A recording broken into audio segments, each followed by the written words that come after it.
Shalom, shalom, everybody. I would like everyone to turn to Psalms 111, please.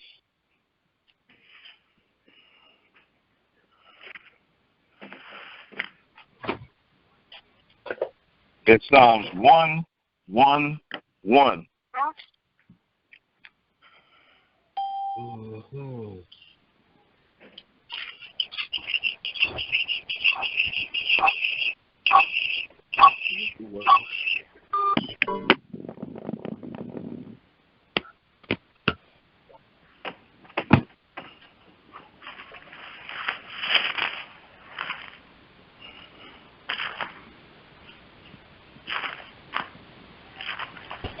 It reads,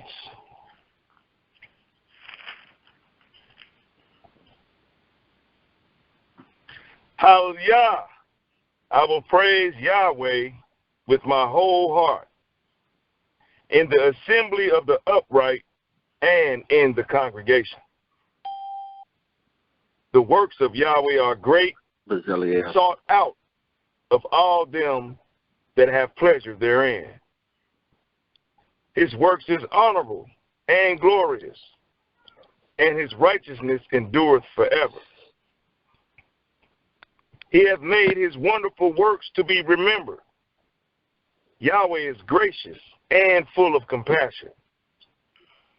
He hath given meat unto them that fear him forever. He hath shewed his people the power of his word, that he may give them the heritage of the heathen. The works of his hands are verity and justice. All his commandments are sure. They stand fast forever and ever, and are done in truth and uprightness. He sent redemption unto his people. He hath commanded his covenant forever. Holy and reverend is his name. The fear of Yahweh is the beginning of wisdom. A good understanding have all they that do his commandments. His praise endureth forever. Hallelujah. Hallelujah.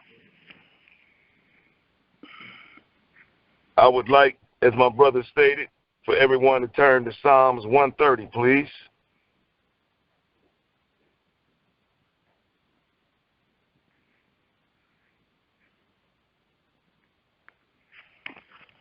That is 130.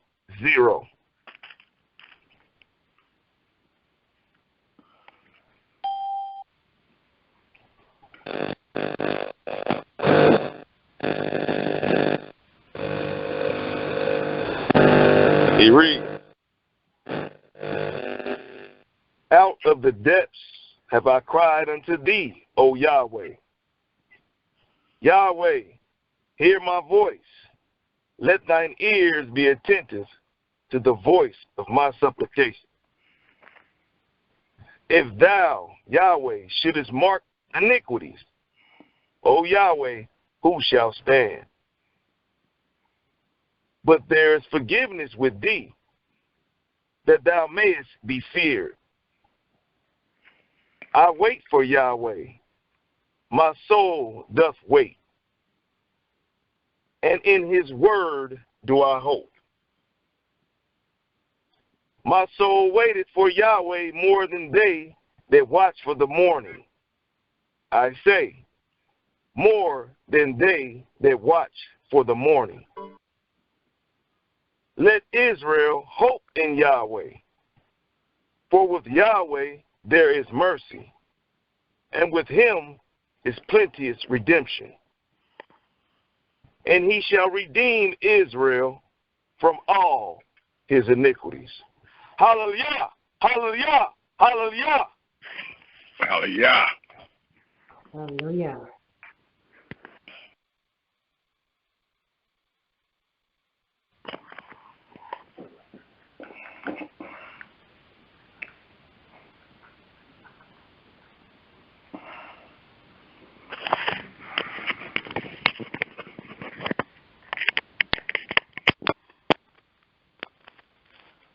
Hallelujah.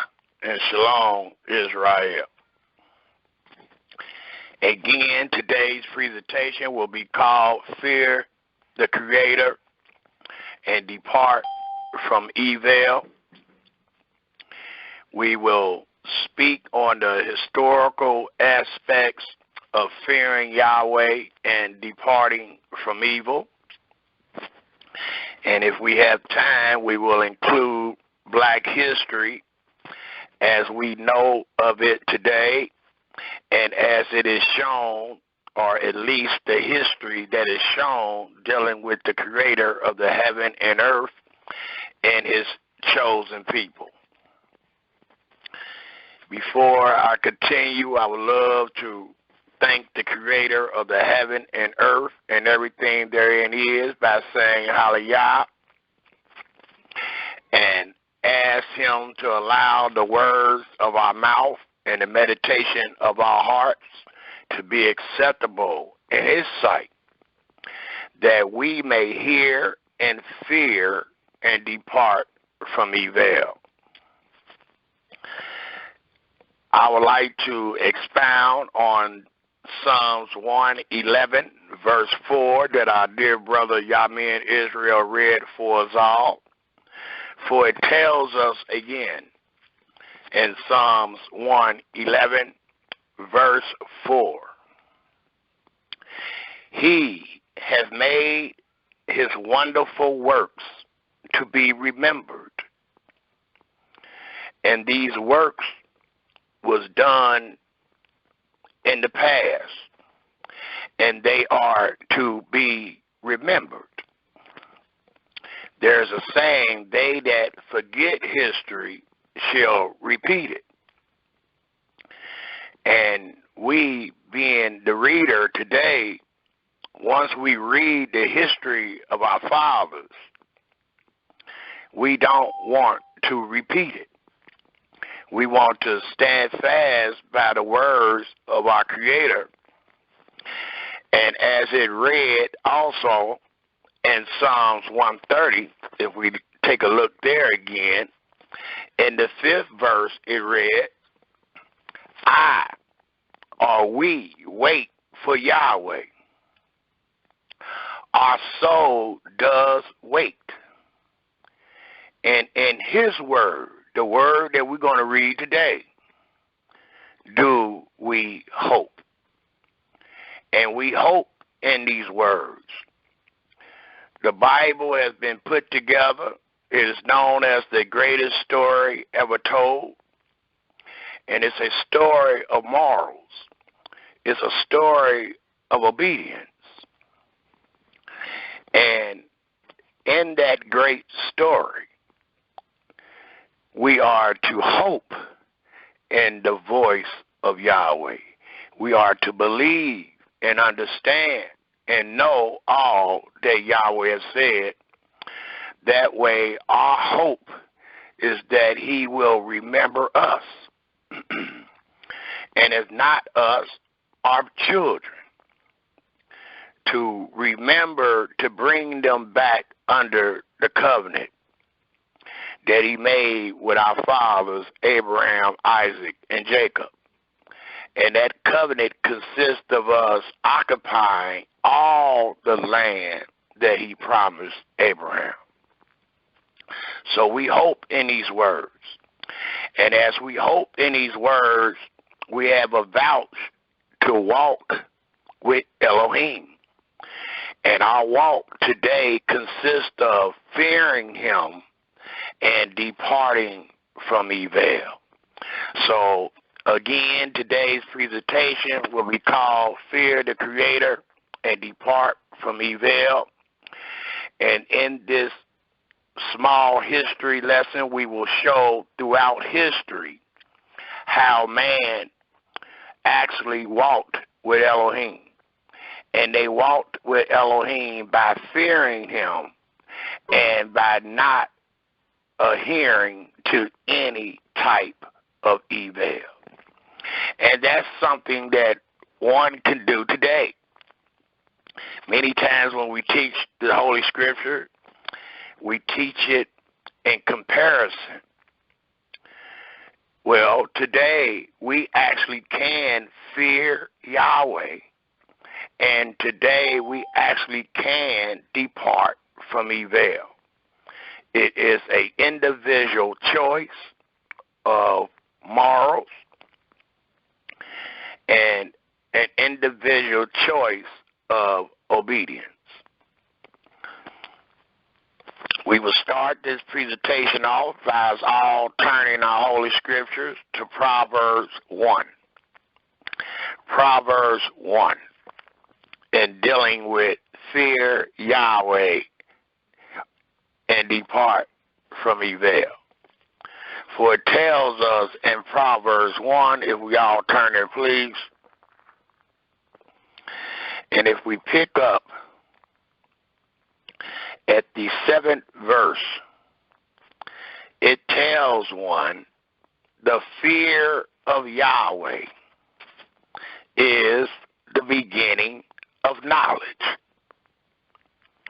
but fools despise wisdom and instruction. So it allows us to know that wisdom and instruction is needed for one to actually have knowledge and for one to actually fear the Creator. And today we pray that Yahweh allow the words of our mouth and the meditation of our hearts to represent wisdom, knowledge, and instruction, that we may hear this day to fear Yahweh and depart from evil.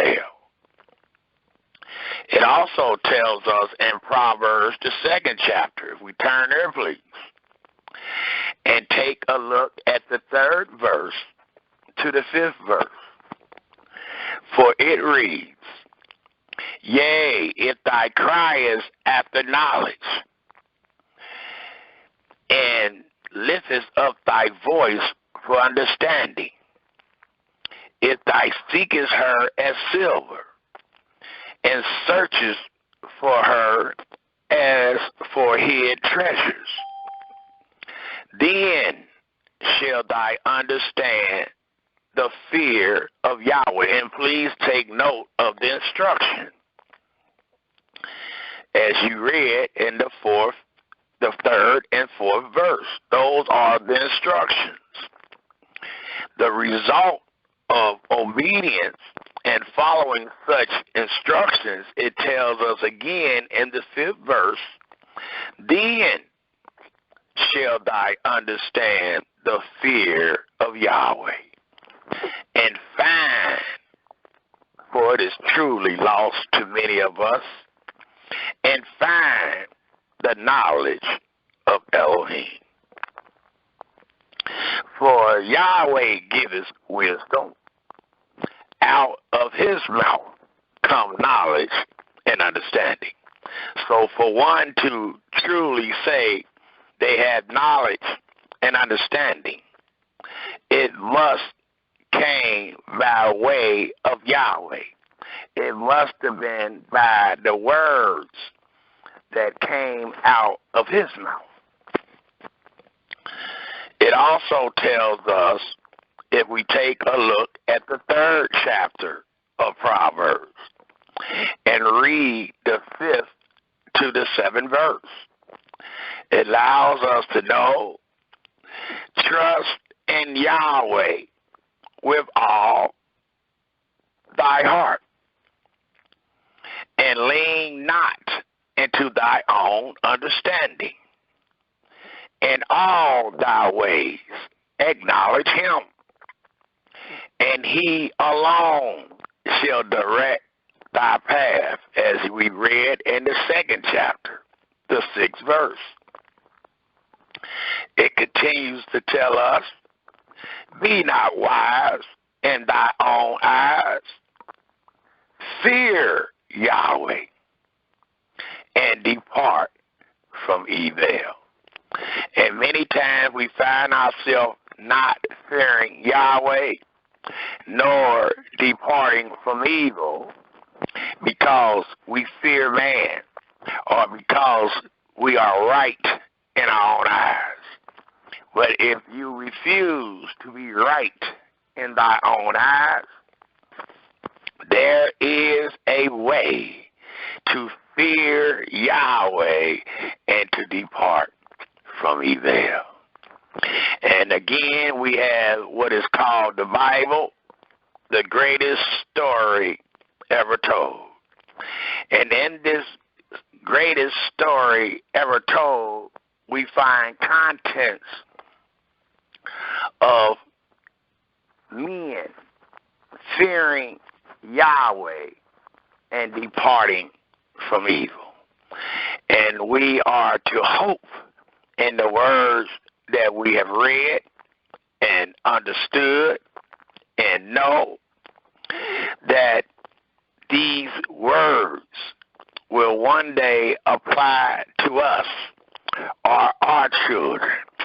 Because when we read this greatest story ever told, it allows us to know that man can truly fear the Creator and that man can truly depart from evil if he chooses to. Thus, it tells us in the book of Genesis, the 6th chapter, if we all turn there, please. Genesis, the 6th chapter. And it tells us in Genesis, the 6th chapter,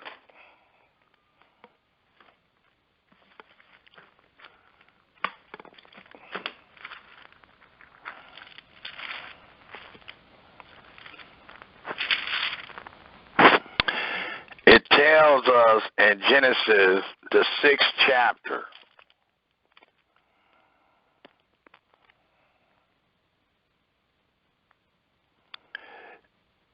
at the very first verse, and it reads,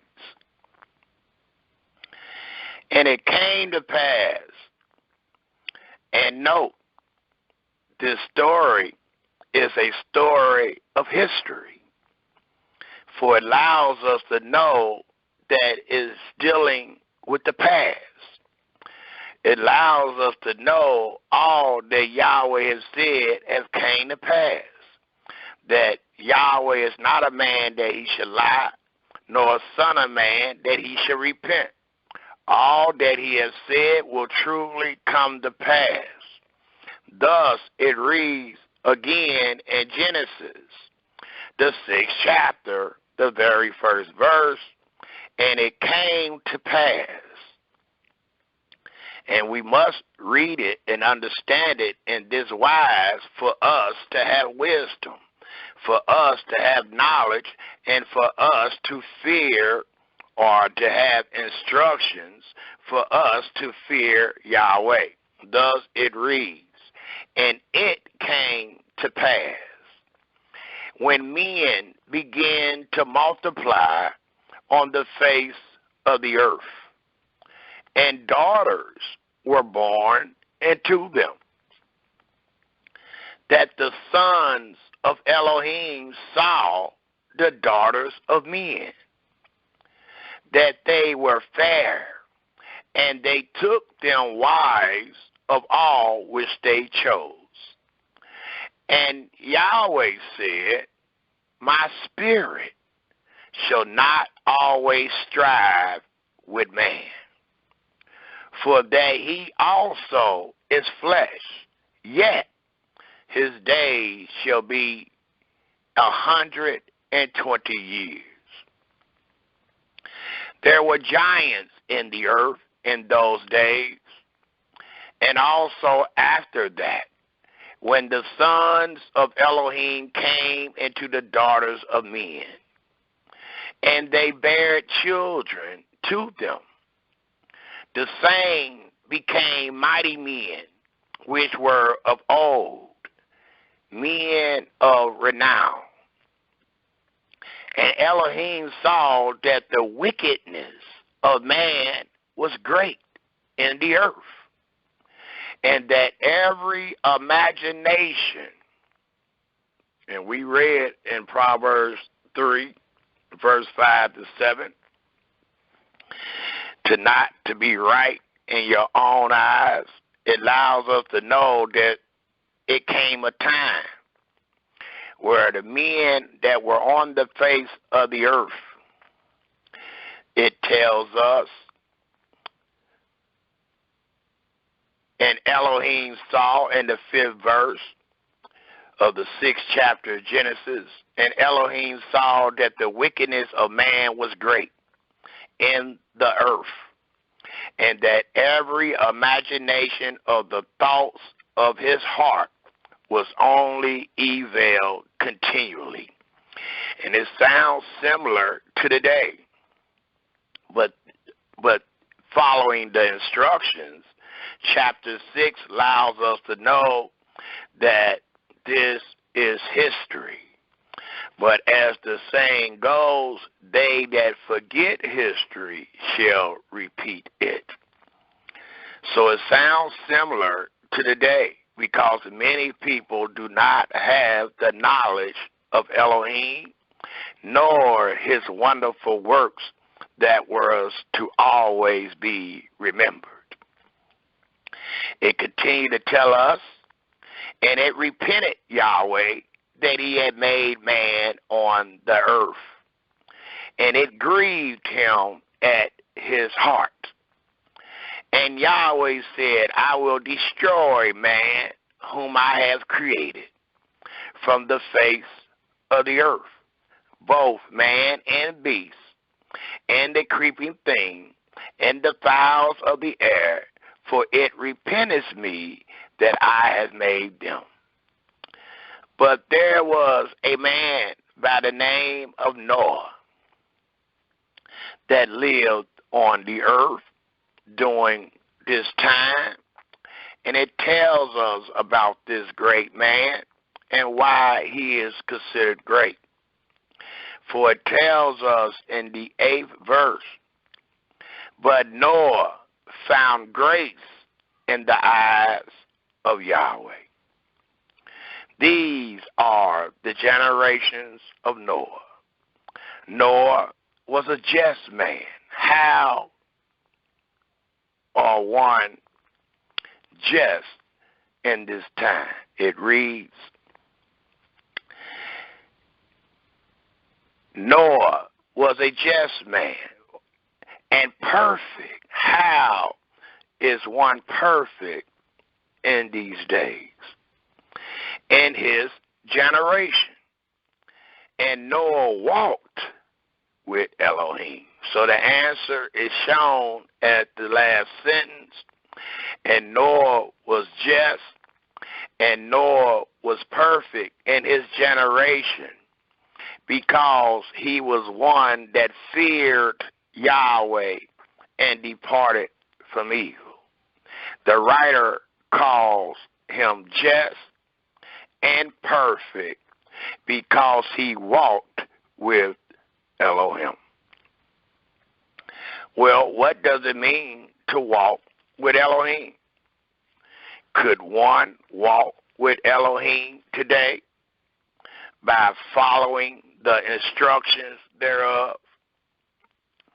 It tells us, Israel, if we take a look at Genesis, the 15th chapter, Genesis, the 15th chapter, and it allows us to know by the 6th verse that, as our brother read in Psalms 130, dealing with the hope, it allows us to know that man is to continually hope in Yahweh. He is to continually to believe in all that Yahweh said. And our great story allows us to know about such men that hoped in Elohim, that believed every word, and that followed every instruction.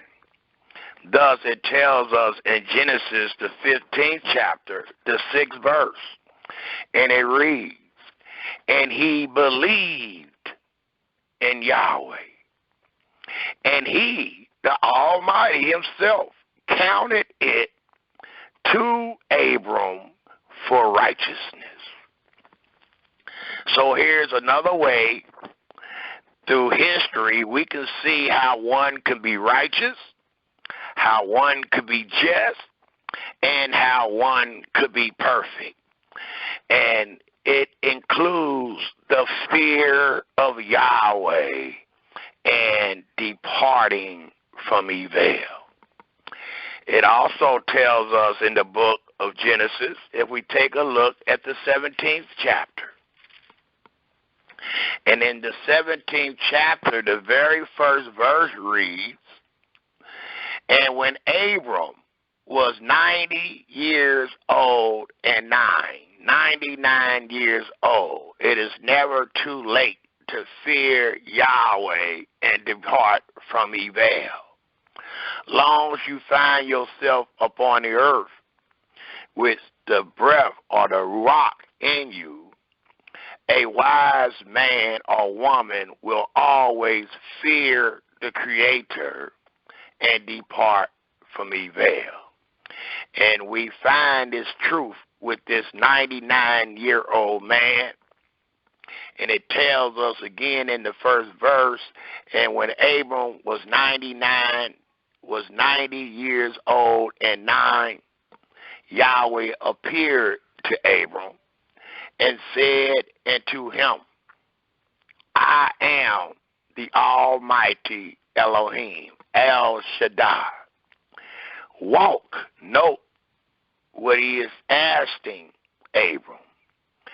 And the same thing he is asking Abram is what we just read about Noah, who the Almighty has proclaimed to be just and perfect. Walk before me and be thy perfect. It also tells us, if we backtrack and take a look at the 4th verse of Genesis. For there is nothing new under the sun, and this whole story is about the fear of Yahweh and departing from evil. A lot of time when we read the book of Exodus, we stay focused on Pharaoh, not knowing that Pharaoh is a personification of the world. The story is not just about Egypt, nor is it just about the Egyptians, but the story is about the world and how Yahweh will remember the promise that he made with Abraham from Genesis 12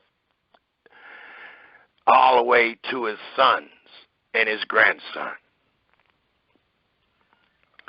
It tells us in Genesis, the 4th chapter, the 7th verse, something very important. And what it reads, it says, if thou does well, what do well mean? Shall thy not be accepted? Well, the Almighty told the wise men and his sons to be perfect, to walk before him, to fear him, and to depart from evil. And we have testimonies to show those that feared him and departed from evil was recipients of righteousness, of longevity, of blessings. And we are today wondering if it's any way that we can fear Yahweh and depart from evil. Well, again, it tells us in the beginning, in the 7th verse of the 4th chapter of Genesis, dealing with Adam's children. And it reads again, If thou does well, shall thy not be accepted? And there is a question to be answered. And we are answering it today, allowing the world to know that you must fear Yahweh and depart from evil. It is wisdom, knowledge, and instructions. It continues to tell us, and if thou does not well, for the almighty words are conditional, and if thou does not well, sin. Sin denotes not departing from evil. Sin denotes one doing evil. Thus, it was told in the beginning, before what was read about the sons of Elohim, it tells us, if thou does well, thou shalt not be, if thou does well, shall thou not be accepted? And if thou does not well, sin lies at the door. So there's only two ultimatums, and that is either do well or sin. And to thee shall be his desire, and thou shall rule over him. So it allows us to know, dealing with Adam and his children, it was first told that you must do well or sin. And this doing well, again, is based on one walking with Elohim. And one walks with Elohim when he fears Elohim and departs from evil. It also tells us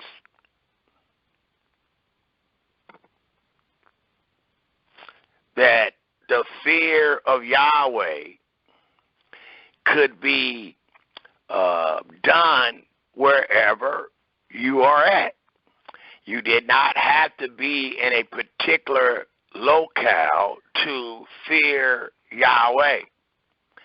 Thus, if we turn our scriptures to the 20th chapter of Genesis, the 20th chapter of Genesis, it allows us to know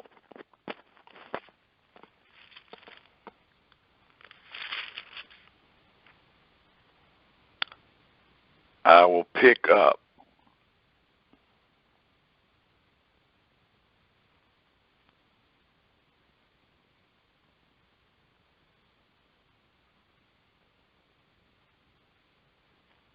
one second.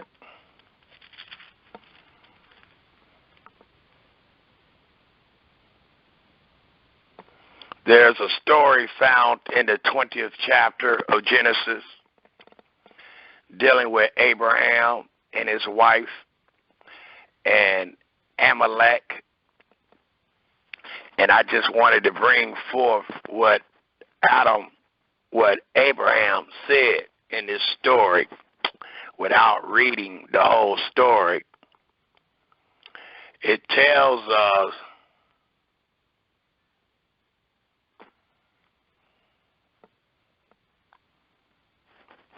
I will read the story. It tells us, and it's historical, so I'll go ahead and read the story. Many of us don't have hope in Elohim because we don't know what he said, nor do we understand the wonderful works that he has done.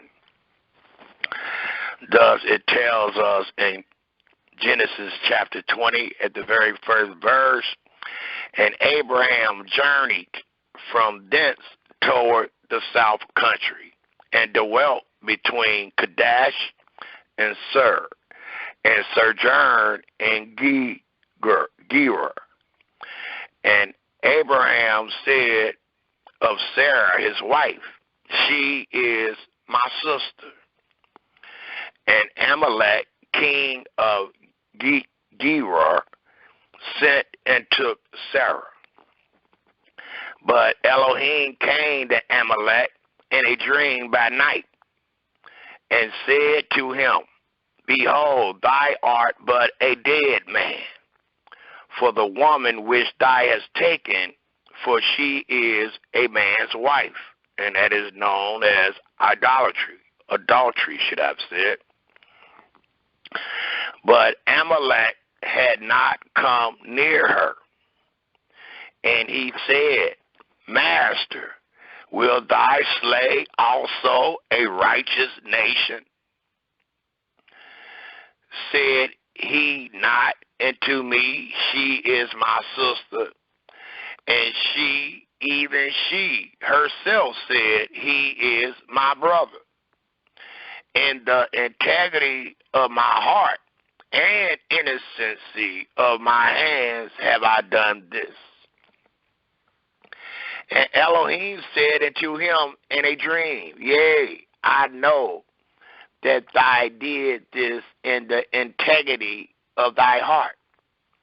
For I also withheld thee from sinning against me. So it allows us to know the wonderful works of Yahweh, that he can even withheld one from sinning. He can cause you not to sin. It continued to tell us, Therefore suffer I thee not to touch her. Now therefore restore the man his wife, for he is a prophet, and he shall pray for thee, and thou shalt live. And if thou restore her not, know thou that thou shalt surely die, thou and all that are thine. Therefore Amalek rose early in the morning and called all his servants and told all these things in their ears. And the men were so afraid.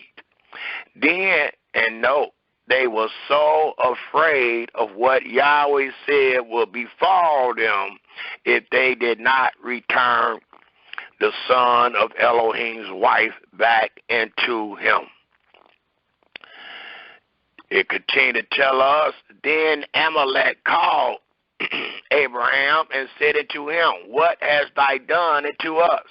And what have I offended thee, that thou hast brought on me and on my kingdom a great sin? Either you does well or you sin.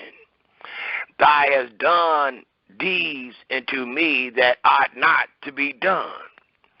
And Amalek said unto Abram, What sawest thou that thou hast done this thing? And Abraham, note his response. Note what a son of Elohim will speak when he find himself walking with Elohim. It reads in the 11th verse, And Abraham said, Because I thought, surely the fear of Elohim is not in this place, and they will slay me for my wife's sake. And yet, indeed, she is my sister. She is the daughter of my father, but not the daughter of my mother. And she became my wife. And it came to pass when Elohim caused me to wander from my father's house, that I said unto her, This is thy kindness, which thou shalt show unto me. At every place whether we should come, say of me, He is my brother. And Amalek took sheep and oxen and men servant and women servant and gave them unto Abram, and restored him Sarah his wife. And Amalek said, Behold, my land is before thee, the well where it pleases thee. And unto Sarah he said, Behold, I have given thy brother 1,000 pieces of silver. Behold, he is to thee a covering of the eyes, and to all that are with thee, and with all others. Thus she was reproved. So Abram prayed unto Elohim, and Elohim healed Amalek and his wife and his manservants, and they bare children. For the Almighty had promised Abraham at the beginning, and you can find this promise in Genesis 12. They that curse you will be cursed, and they that bless you will be blessed. And thus Amalek blessed Abram, and the Almighty blessed Amalek by restoring that which would have been taken. And they bared children. For Yahweh had fast closed up all the wounds of the house of Amalek. Why? Because of Sarah, Abraham's wife. So we read this story to show why Abram and Sarah did and said what they did and said. And it was only because they thought that the fear of Yahweh was not in that place.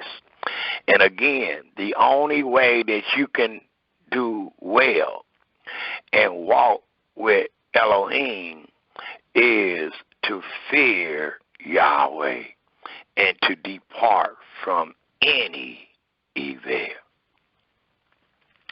It also allows us to know, if we take a look in the book of Proverbs, the 4th chapter, wisdom tells us, we that have ears and can hear, it tells us in the book of wisdom, the book of Proverbs, the 4th chapter, the 7th verse. And it reads, I'll start at the 5th verse and read to the 7th verse. Get wisdom, get understanding, forget it not, neither decline from the words of my mouth. Forsake her not, and she shall preserve thee. Love her, and she shall keep thee. The 7th verse reads, wisdom is the principal thing. Therefore, get wisdom, and you must have wisdom to fear Yahweh. And with all thy getting, get understanding. So it allows us to know by way of wisdom that we are to fear Yahweh, and we are to fear Yahweh and depart from evil by getting wisdom and understanding. It also tells us, if we take a look at the 8th verse, the 8th chapter of Proverbs, and it tells us in the 13th verse of the 8th chapter, the fear of Yahweh is to hate evil, pride, and arrogancy, and the evil way, and the forward mouth do I hate. So it allows us to know what Yahweh hates, and it allows us to know what is considered not doing well, and it allows us to know what could be considered as sin. And having wisdom, knowledge, and understanding of these things, we are not to display them. We are not to walk in the path of sin, in the path of evil, but instead we are to walk in the path of our Creator. And it tells us,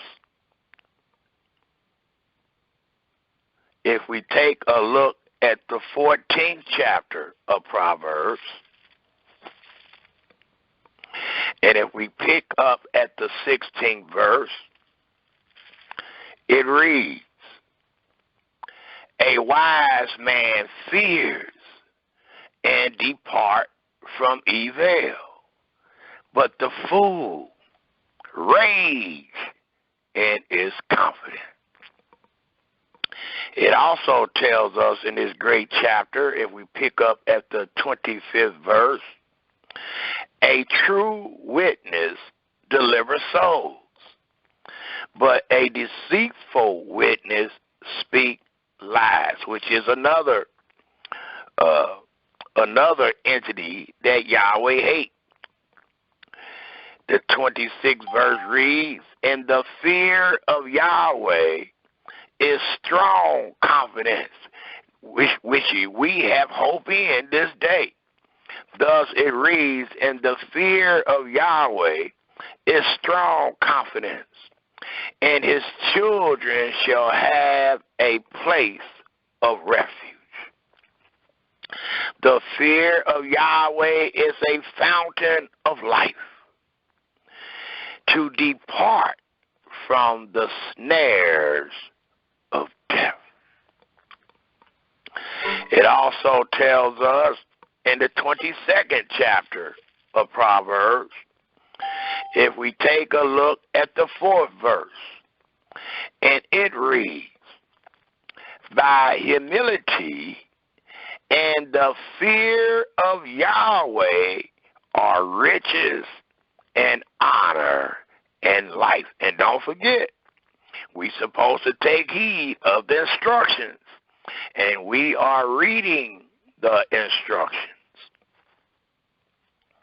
And it allows us to know by way of instructions how to be a recipient of honor, of life, and of riches, not saying or not excluding wisdom, knowledge, and understanding. It also tells us, as our brother read in Psalms 111, the 9th and the 10th verse, if we turn there, please, Psalms 111. It tells us again, as our brother Yamin have read, in the 9th and 10th verse, "He sent redemption into his people. He hath commanded his covenant forever, holy and reverent." This reverent denotes fear. It denotes a clean fear, like one fearing their father or their mother. Thus it reads, "Holy and reverent is his name." The fear of Yahweh, which is his name, is the beginning of wisdom. And please take note, a good understanding have all they, even us today, that do his commandments. His praise endures forever. If we were truly under the covenant of the law, doing all of his commandments, we will truly be people considered wise. We will be people that's considered having understanding. We will be people that's considered doing well and walking with Elohim and eschewing evil. It also tells us in Psalms 19, if we turn there, please, Psalms 19, and it reads in the 9th verse, the fear of Yahweh is clean, enduring forever. Thus, we are to fear Yahweh forever, no matter what situation we find ourselves in. We were to fear Yahweh forever. We talking about history. Well, this is historical because it started from the beginning. Thus, it tells us again in the 9th verse, the fear of Yahweh is clean, enduring forever. The judgments of Yahweh are true and righteous altogether. More to be desired are they than gold, yea, than much fine gold, sweeter also than honey and the honeycomb. Moreover, by them is thy servant warned, as the servant was warned at the beginning. Do well and be accepted. Do not well and sin. It tells us, moreover, by them is thy servant warned, and in keeping of them there is a great reward. As your brother is trying to teach today, keeping, fearing Yahweh, and departing from evil, there is a great reward. And your Creator is the only one that can reward you. And we don't know how he's going to reward us. It might be like he did with Noah, where he killed everybody else on the earth and saved Noah and his wife and his sons or his children and their wives alive. That's a great reward for fearing Yahweh, for walking with thy Creator, for doing that which is well. It also tells us, if we take a look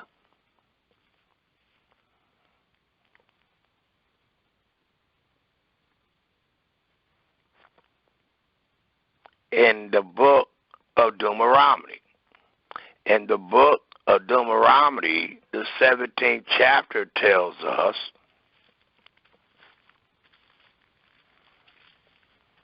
the book of the law, in the 17th chapter of Deuteronomy,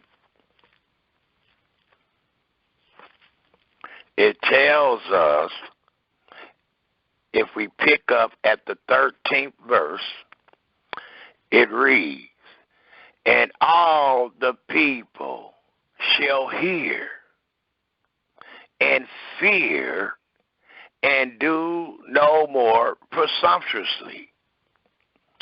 When thou art, note the instructions, when thou art come into the land which Yahweh thy Elohim give thee, and shall possess it, and shall dwell therein, and shall say, I will set a king over me, like as all the nations that are about me. Thou shalt in any wise set him king over thee, whom Yahweh thy Elohim shall choose. One from among thy brethren shall thou set king over thee.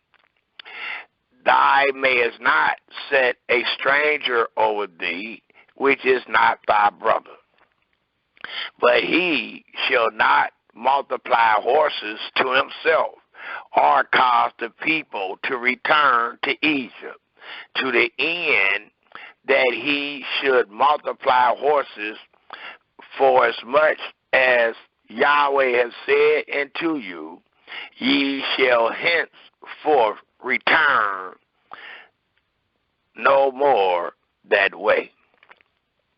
neither shall he multiply wise to himself, that his heart turn not away, neither shall he greatly multiply himself silver and gold. And it shall be, when he sitteth upon the throne of his kingdom, that he shall write him a copy of this law in a book, out of that which is before the priests, the Levites. And it shall be with him, and he shall read therein all the days of his life. Why? That he may learn to fear Yahweh. So it allows us to know, to get this knowledge of the fear of Yahweh, we must read this greatest story ever told. And not just read it, but know it, understand it. It continued to tell us again in the 19th verse, and it shall be with him, and he shall read therein all the days of his life, that he may learn to fear Yahweh his Elohim, to keep note, to keep all the words of this law and these statutes, to do them, that his heart be not lifted up above his brethren, and that he turn not aside from the commandment to the right hand or to the left, to the end that he may note the rewards, to the end that he may prolong his days in his kingdom, he and his children in the midst of Israel. So even dealing with the head man, no one was over the voice of Yahweh. He didn't tell Israel for everyone to fear him except the king, and then the people feared the king. But instead, everyone had the same order. Everyone seen the fire. Everyone heard the trumpets and the noise and the thunder. So all of Israel was under the same voice, just like the sons of Elohim in the beginning. And it continued to tell us also in the book of Deuteronomy, if we take a look at the 10th chapter, Deuteronomy 10, and it tells us in Deuteronomy 10, if we pick up at the 12th verse and read to the 15th verse, and it reads, and now Israel, not just the king wasn't the only one that heard these words, but all of Israel. Thus it reads, and now Israel, what does Yahweh thy Elohim require of thee? But to fear Yahweh thy Elohim, and note, to walk in all his ways. It continued to tell us, and to love him, and to serve Yahweh thy Elohim with all thy heart and with all thy soul, to keep the commandments of Yahweh and his statutes, which I command thee this day for thy good. And note what was commanded for your good, to fear Yahweh. It tells us in the 14th verse, behold, the heavens and the heavens of heavens is Yahweh's, thy Elohim, the earth also, with all that therein is. Only Yahweh had a delight in thy fathers, Abraham, Isaac, and Jacob, to love them, and he chose their seed, the children of Israel, after them, even you above all people, as it is this day. So it allows us to know that a chosen people from the beginning was told to fear their Creator and to depart from evil. And it was for their good, as I am teaching this day. If you fear Yahweh and depart from evil, it will be for your good. And not just for your good, but mercy can even be extended to your children for you fearing Yahweh and departing from evil.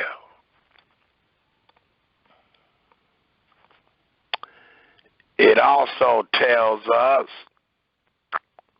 if we take a look in the book of Job, the book of Job, it tells us, and it testifies for us, that men can fear Yahweh and depart from evil, even eschew evil, and they will be accepted in Yahweh's eyes. Thus it tells us in Job, the 1st chapter, if we turn there, please, to see this great truth, to understand this great truth, and to relate it with us today, to know that we as individuals can actually fear Yahweh and depart from evil. Thus it tells us in the 1st chapter of Job, the very 1st verse, and it reads, there was, past tense, in history, there was a man in the land of Uz whose name was Job, and that man was perfect and upright. The only way you can be perfect and upright if you fear Yahweh and depart from evil. And your brother is teaching today to fear the Creator and depart from evil. Not for my righteousness, but for your own, that ye may be a recipient of the hope that you have learned and understood. So it tells us again in this 1st verse, there was a man in the land of Uz whose name was Job, and that man was perfect and upright, and one that feared Elohim and eschewed evil. He hated evil. And that's what we are teaching today, to fear Yahweh and to hate evil. All that consists of evil, your brother is teaching you today to hate it. And you are hating it in the fear of Yahweh. It also tells us in the 2nd chapter of Job, and it reads in the 2nd chapter of Job, if we pick up at the very 1st verse, again it reads, there was a day when the sons of Elohim came to present themselves before Yahweh, and these sons that's coming to present themselves must fear Yahweh, and they must hate evil to walk with Elohim. And it tells us, and Satan came also among them to present himself before Yahweh. And Yahweh said unto Satan, the adversary, from which comes die, And Satan answered Yahweh and said, from going to and fro in the earth, and from walking up and down in it. So the adversary find himself walking up and down in the earth. But the sons of Elohim find themselves walking with Elohim. As we know, if thou does well, you shall be accepted. If thou does not well, sin. Satan, the adversary, lies at the door. It tells us in the 3rd verse, and Yahweh said unto Satan, hast thou considered my servant Job? No. Job is called his servant because he fears him and because he hates evil. That there is none like him in the earth, a perfect. We read the words perfect, and we know where these words perfect is found, and we know that this word perfect was attributed to one that feared Yahweh. And Yahweh changes not. So today, as your brother is teaching, fear Yahweh and depart from evil, and hope in your reward. It tells us in this 3rd verse again, and Yahweh said unto Satan, hast thou considered my servant Job, that there is none like him in the earth, a perfect and upright man? And what makes him perfect and upright, Yahweh? It reads, one that fear Elohim and eschew evil, and still he hold fast his integrity, although thou movest me against him. Note the situation. Because Yahweh can be moved against us this day.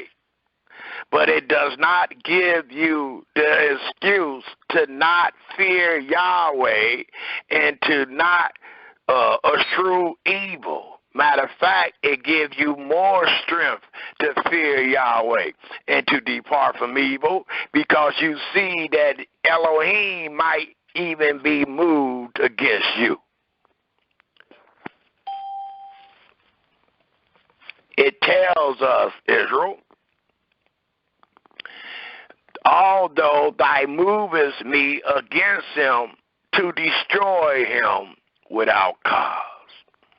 And Satan answered Yahweh and said, skin for skin. And a lot of us today find ourselves in despicable situations to where we give up on our hope and we no longer fear Yahweh, and we revert into sin. We revert to crime. We revert to the things that Yahweh hates. It tells us, and Satan answered Yahweh and said, skin for skin, yea, all that a man have will he give for his life. But put forth his hand now and touch, put forth thy hand now and touch his bone and his flesh, and he will curse thee to thy face, which many of us have done based on Yahweh being against us. We have forsaken our hope, as it reads in Isaiah, the 8th chapter. Hold this page and let me get there where I can see it verbatim. It tells us in Isaiah, the 8th chapter, I think it's the 16th verse. Let me get there.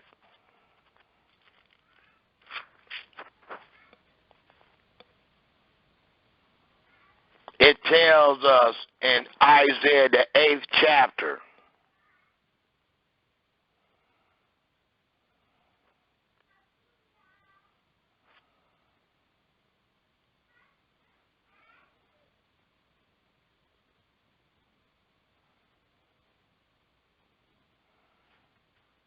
Sorry about that. It's not the 8th chapter.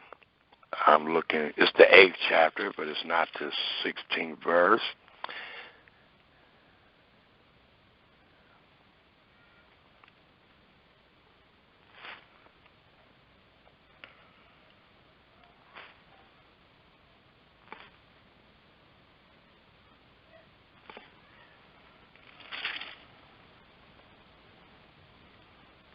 One second. I'm looking for my spot.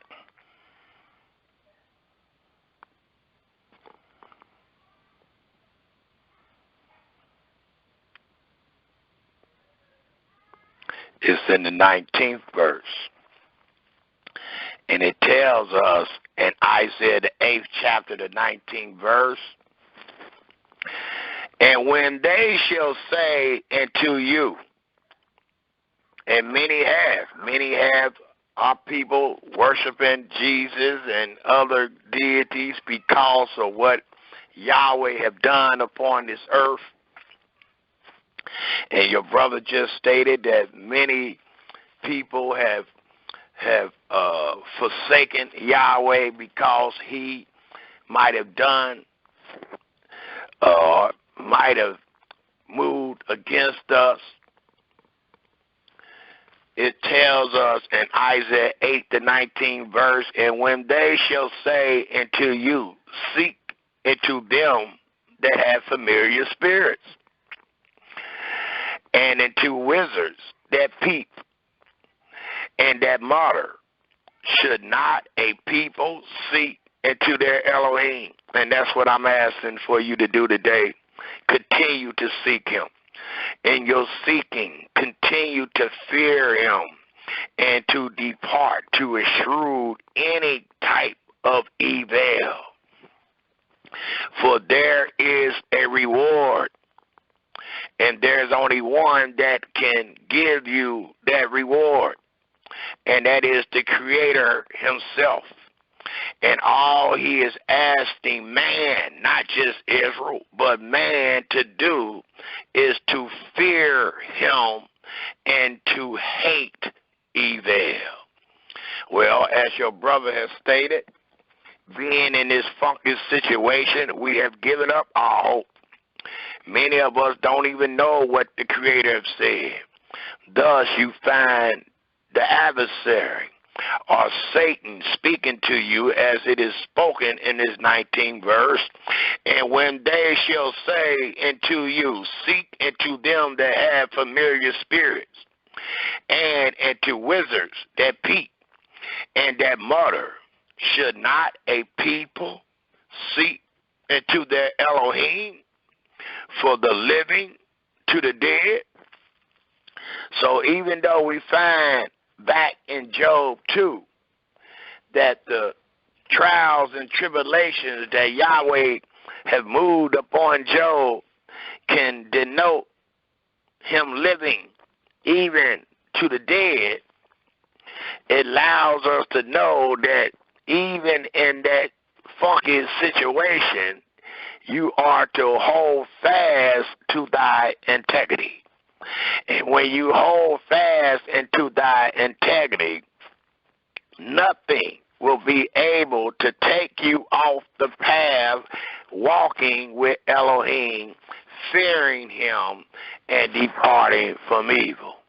Thus it says in the 5th verse of the 2nd chapter of Job, but put forth thy hand now and touch his bone and his flesh, and he will curse thee to thy face. And Yahweh said unto Satan, behold, he is in thy hand, but save his life. So he don't have, even though you find yourself ill, sick, hurting, he don't have the power to take thy life.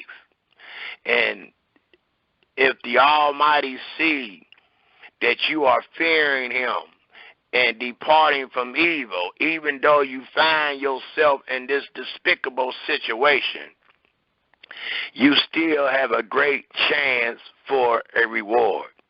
And we seen that great testimony with Noah when all the people had turned from Yahweh, had stopped fearing him, and was recipients of evil. Where the Almighty saved Noah's life, his wife's life, his son's life, and his sons' wives' lives, to allow us to know by way of testimony that Yahweh changes not. And there is a reward for those that walk with Elohim. Thus it reads in the 7th verse, so went Satan forth from the presence of Yahweh, and smote Job with sore boils from the sole of his feet into his crown. And he took him a potsherd to scrape himself with her, and he sat down among the ashes. Then said his wife unto him, being an adversary, and Satan probably using her, it says, then said his wife unto him, dost thou still retain thy integrity? For it truly takes integrity in a time like this to fear Yahweh and to depart from evil. Dost thou still retain thy integrity? Curse Elohim and die. But he said unto her in his integrity, thou speakest as one of the foolish women speaks. What? Shall we receive good at the hand of Elohim? And shall we not receive evil? And all this did not Job sin with his lips. So it allows us to know, even in times of trials and tribulations, the Almighty allow us to know by way of instructions that one can stand fast on his integrity and continue to fear Yahweh and depart from evil, no matter what situation Yahweh might move against you. And many times it's a test. It's a test to see if you truly love him or not. Because you cannot love him and don't fear him and be a partaker of evil. It's impossible. The scripture allows us to know by way of testimony, those that loved him, those that feared him, walked with him. It also tells us about this great man that held fast to his integrity. It tells us in the 28th chapter,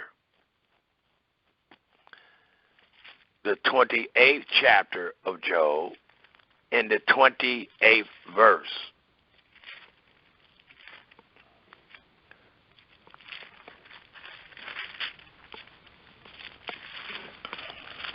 And what does it read in the 28th chapter, the 28th verse? It reads, and unto man he said, and that's what this story is about that we call the Bible. It's about the creator of the heaven and earth and everything therein is, and man. Thus it tells us, and to man he said, behold, the fear of Yahweh, that is wisdom, and to depart from evil is understanding. So it allows us to display if we truly have wisdom and understanding. The words that come out of our mouth and our acts allow one to know if we truly seeking Yahweh and trying to walk with him by having wisdom and understanding. And that wisdom and understanding equates to fearing Yahweh and departing from evil.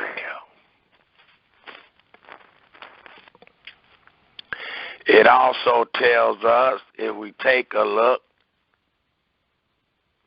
in the book of Jeremiah, the 10th chapter. It tells us in Jeremiah, the 10th chapter, we all turn there, please, that Yahweh changed not, and that all the faithful prophets said the same thing. They knew wisdom and understanding.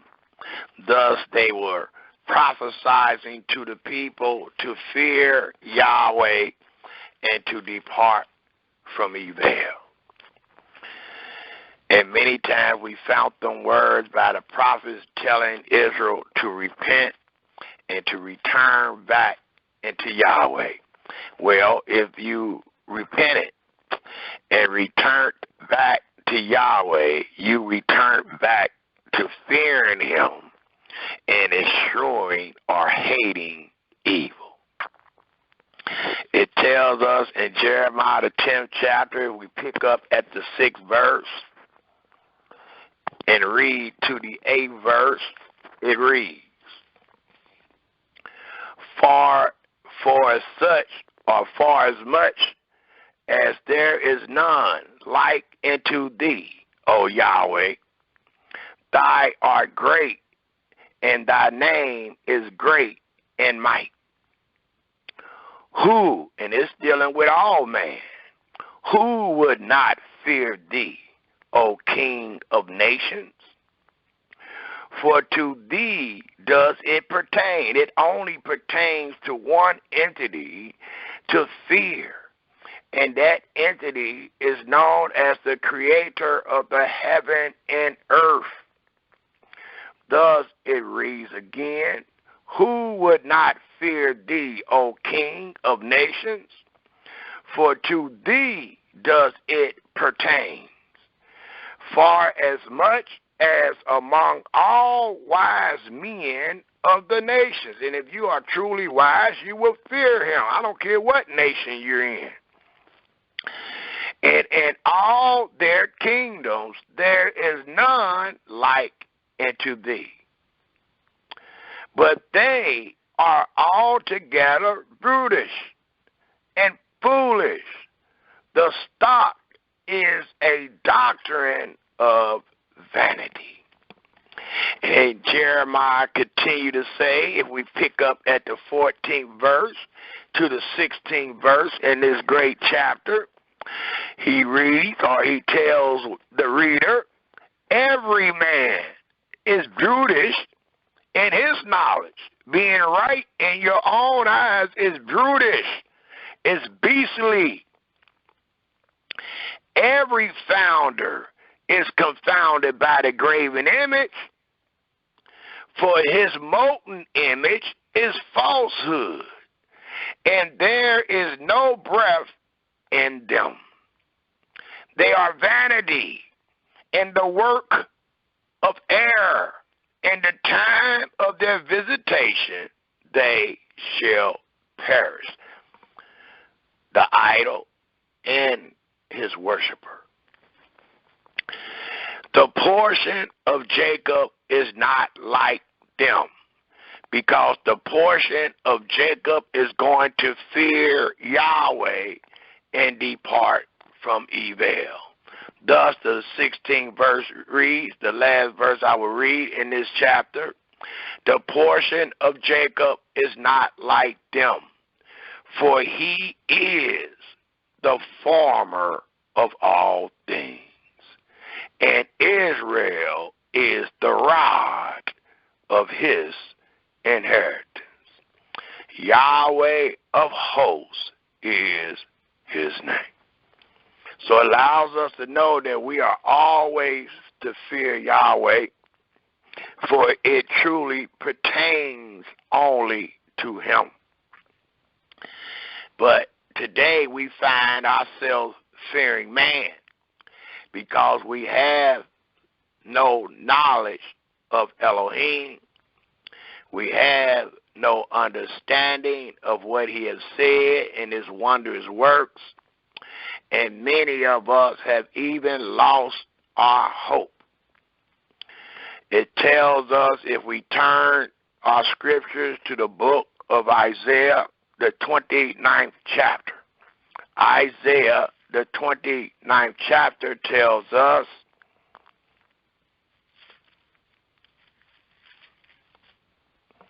if we pick up at the 13th verse, and it reads, "Wherefore Yahweh said,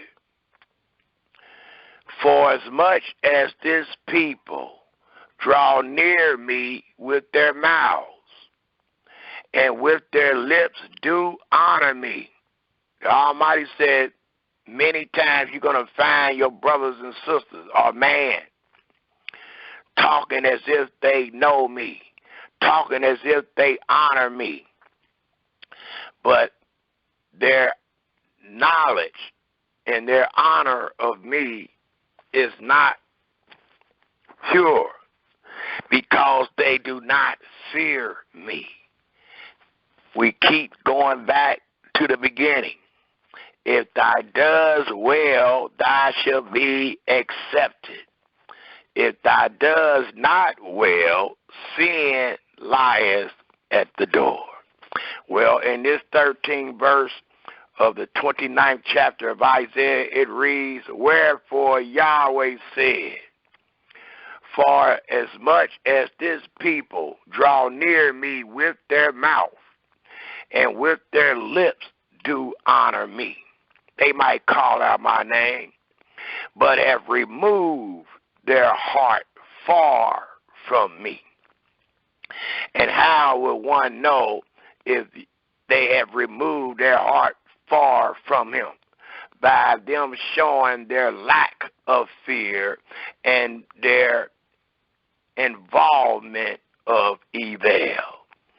Thus it reads, "But have removed their heart far from me, and their fear toward me is taught by the precepts of man."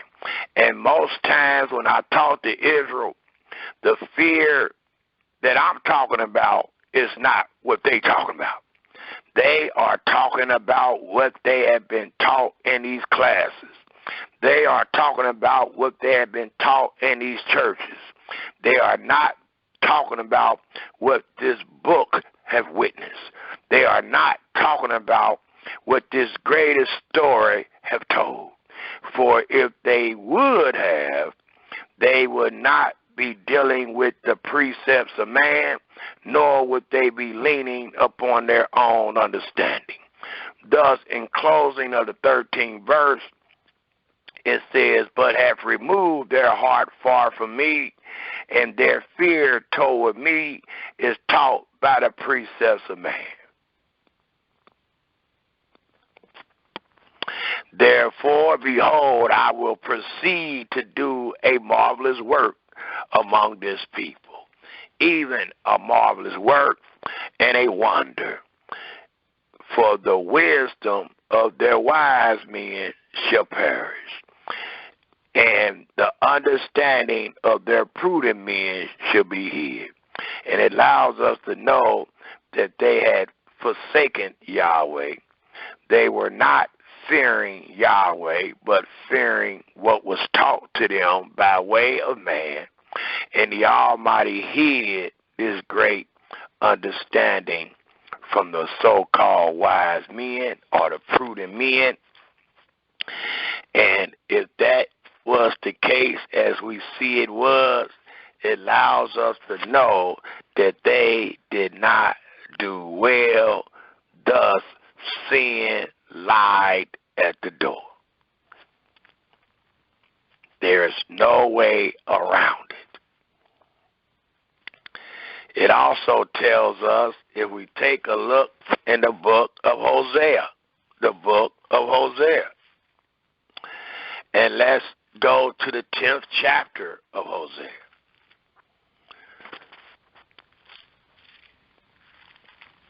And it tells us in the 10th chapter of Hosea, if we pick up, and let's just read the first 5 verses.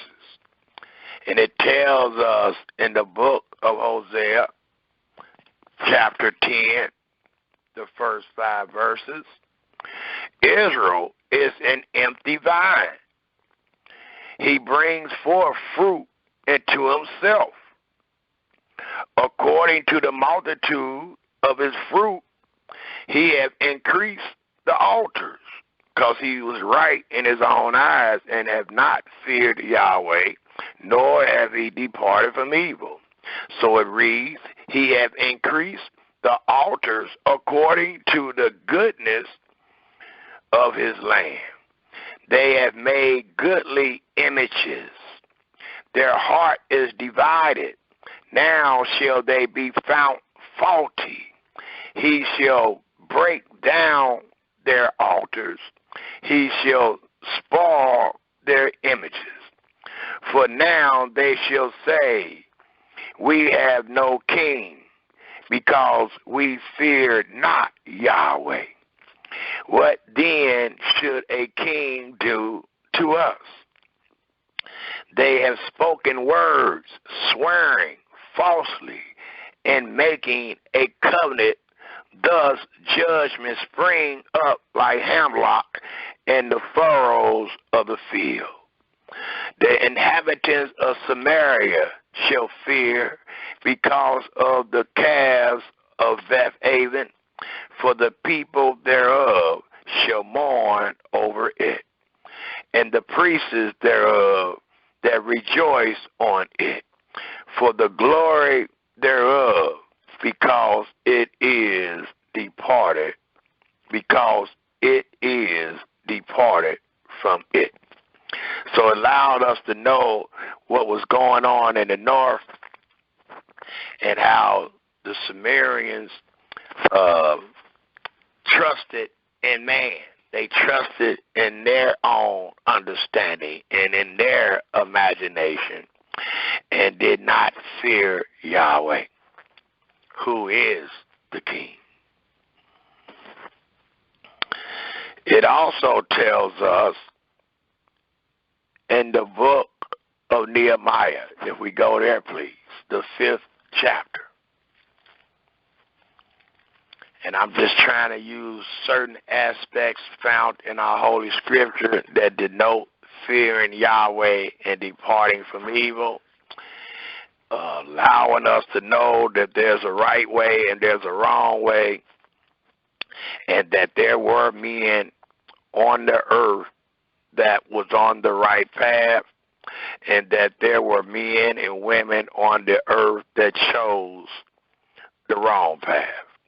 And the testimonies allows us to know what happened to those men, and the story allows us to know that we should have hope in these great testimonies, that Yahweh might bring forth that good toward us, or even toward our children. Thus it tells us in Nehemiah, the 5th chapter, you have the choice to fear Yahweh and depart from evil this day. You don't have to wait to be redeemed. You don't have to wait to be saved. You don't have to wait and find yourself in the wilderness of the people. But this day, we are learning by words of our Creator that man can fear Yahweh and depart from evil. And there is a reward. And we know that Yahweh's hand is not shortened, and we know that his ear is not heavy. If you was truly fearing Yahweh, and you truly eschew evil, then in the Creator's eyes you are perfect. it tells us in Nehemiah, the 5th chapter, if we pick up at the 9th verse and read to the 19th verse, it reads, also I said,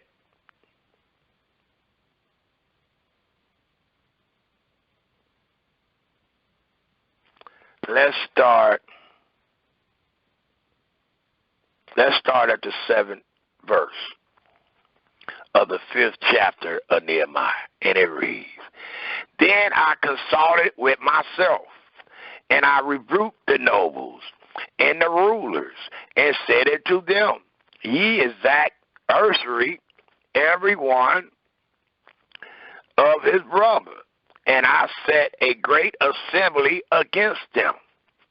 And I said unto them, we, after our ability, have redeemed our brethren, the Hebrews, which was sold unto the heathen. And will ye even sell your brethren, or shall they be sold unto us? Then held they their peace, and found nothing to answer. Also I said, it is not good that ye do. Ought ye not to walk in the fear of our Elohim, because of the reproach of the heathen, our enemy? So here, Nehemiah had the understanding to know even in this despicable situation, we are still to walk in the fear of our Elohim, because of the reproach of the heathen, our enemies. I likewise and my brethren and my servant might extract of them money and corn. I pray you, let us leave off this usury. Restore, I pray you, to them. And note that Nehemiah had another heart, and his heart is to fear Yahweh and to depart from evil, but not so with his brethren. So it allows us to know, in comparison, if we read again in Genesis, the 6th chapter, where it says everyone was right or after their own imagination, we can compare this with that saying, except for Nehemiah. Nehemiah was not walking like everyone else. Nehemiah was speaking against the sinful walk and the sinful path that Israel found themselves on. Thus it tells us again in the 11th verse, restore, I pray you, to them even this day their lands, their vineyards, their olive yards, and their houses, also the 100th part of the money and of the corn, the wine, and the oil that ye exact of them. Then said they, we will restore them, and will require nothing of them, so will we do as thou sayest. Then I called the priests, and took an oath of them, that they should do according to this promise. Also I shook my lap, and said, so Elohim shake out every man from his house and from his labors, that perform not this promise. Even thus be he shaken out and emptied. And all the congregation said, amen, and praised Yahweh, and the people did according to this promise. Moreover, from the time that I was appointed to be their governor in the land of Yehuda, from the 20th year even into the 32nd year of Artaxerxes the king, that is 12 years, I and my brethren have not eaten the bread of the governor. But the former governors that had been before me were changeable into the people, and have taken of them bread and wine, besides 40 shekels of silver. Yea, even their servants bear rule over the people. But so did not I, note, but so did not I because of the fear of Elohim. Yea, also I continued in the work of this wall, neither brought we any land, and all my servants was gathered tighter into the work. Moreover, there were at my table 150 of the Hebrews and rulers, beside those that came into us from among the heathens that are round about us. Now that which was prepared for me daily was an ox and 6 choice sheep. Also fowls were prepared for me, and once in 10 days store of all sorts of wine. Yet for all this required not I the bread of the governor, because the bondage was heavy upon this people. Think upon me, my Elohim, for good, according to all that I have done for this people. So here's another testimony dealing with history, and it shows that one can truly make a difference between his brethren by fearing Yahweh and departing for evil. And this brother, Nehemiah, acknowledged that he was being different than the rest of the people, which was being evil toward their brother. But there is a way that seems right unto a man, but the end thereof is death. So we ask you today, fear Yahweh and depart from evil, and don't find yourself right in your own eyes. It also tells us, if we turn our scriptures to Jeremiah, the 17th chapter. Jeremiah, the 17th chapter, tells us again, if we read the 5th verse to the 13th verse, and it reads, Thus said Yahweh, cursed be the man that trusts in man, and make flesh his arm, and whose heart depart from evil, or whose heart depart from Yahweh. And if your heart depart from Yahweh, then you are truly not a recipient of one that fears him, nor one that depart from evil. For he shall be like the heath in the desert, and shall not see when good comes, but shall inhabit the parched places in the wilderness, in a salt land, and not inhabited. But it continued to allow us to know and hope.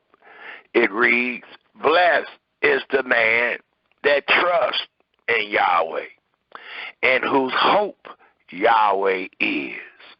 For he shall be as the tree planted by the waters, one that fear Yahweh and depart from evil, and that spread out her roots by the river, and shall not see when heat comes, but her leaf shall be green, and shall not be careful in the year of drought, neither shall cease from yielding fruit. The heart is deceitful above all things, and desperately wicked. Who can know it? I, Yahweh, search the heart.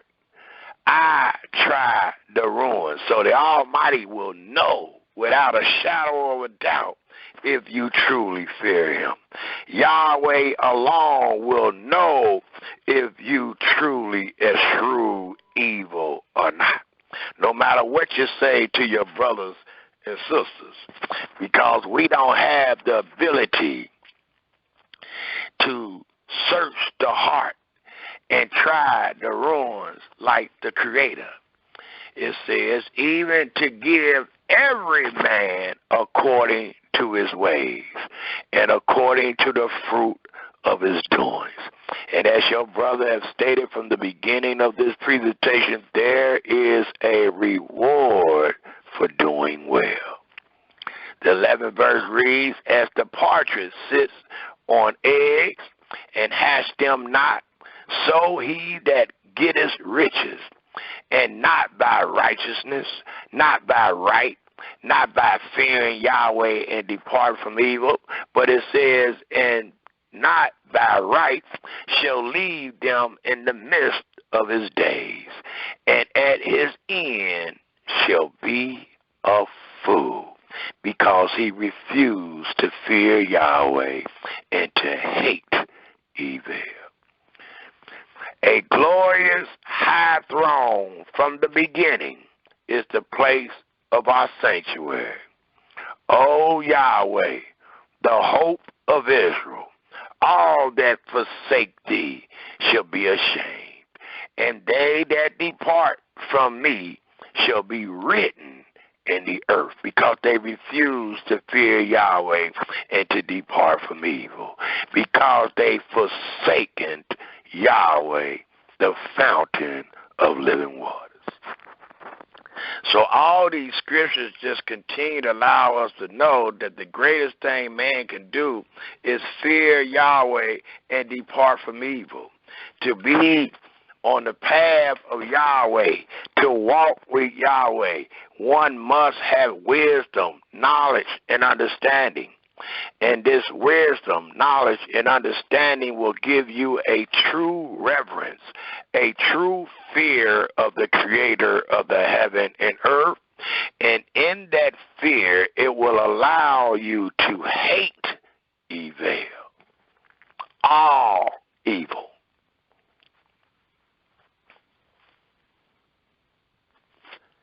It also tells us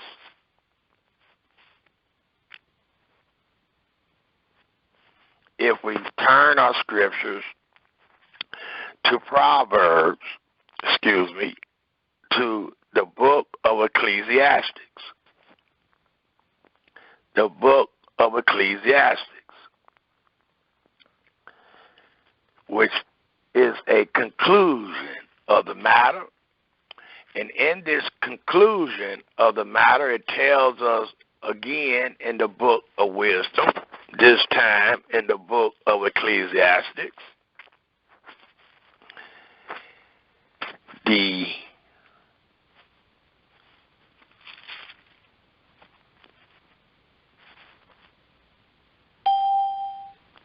before we go to Ecclesiastes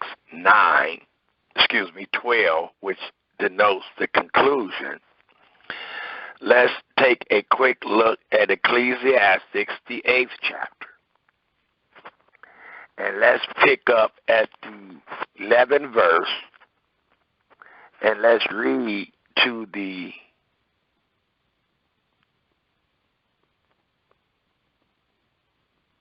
13th verse. And it tells us in the book of Ecclesiastes, the 8th chapter, the 11th verse, and it reads, because sentence against an evil work is not executed speedily. Therefore, the reason why the heart of the sons of men are fully set in them to do evil. And what this verse is allowing us to know, because there is no judicial system set up to execute speedily the words of Yahweh, men might stop fearing him. Man is not too much worried about the wrath of Yahweh so they might stop fearing him, and they might become recipients of evil. Thus it reads again, because sentence against an evil work is not executed speedily. Therefore the heart of the sons of men is fully set in them to do evil. If you are doing evil, you can never be a witness of fearing Yahweh and departing from evil, because you are doing evil.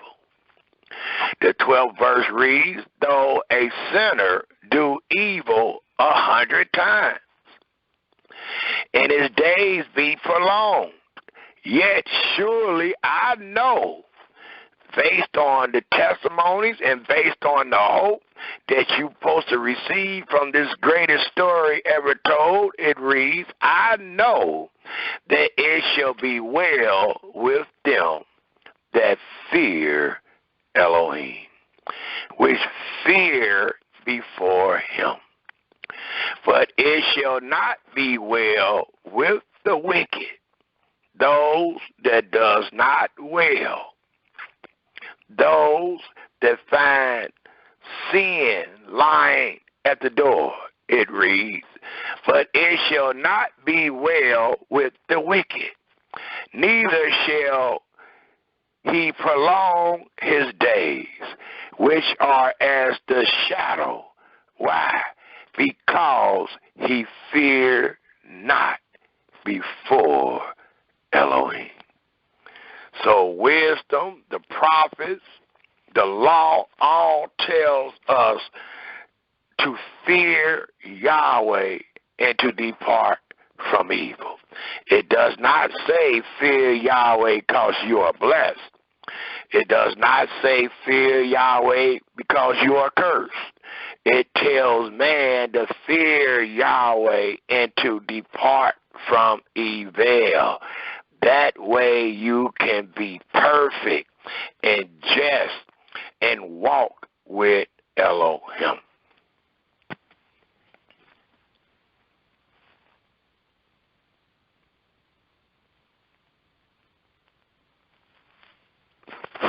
It also tells us in the 12th chapter of Ecclesiastes,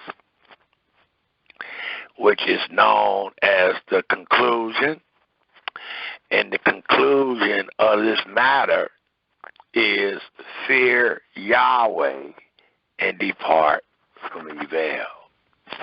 And it tells us in Ecclesiastes, the 12th chapter, we pick up at the 9th verse, and it reads, and moreover, because the preacher was wise and still taught the people knowledge, and for him to be a preacher, to be wise and knowledgeable, he feared Yahweh, and he departed from evil. Thus it reads, again in the 9th verse, and moreover, because the preacher was wise and still taught the people knowledge, yea, he gave good heed and sought out and set in order many proverbs. The preacher sought to find out acceptable words. And there's no words more acceptable than fear Elohim and depart from evil. It says the preacher sought to find out acceptable words, and that which was written was upright. So we want to know the knowledge of Elohim. We want to teach and believe that wisdom is the principal thing, therefore get wisdom. But in all thy getting, get understanding. Well, you must get understanding from the greatest story ever told.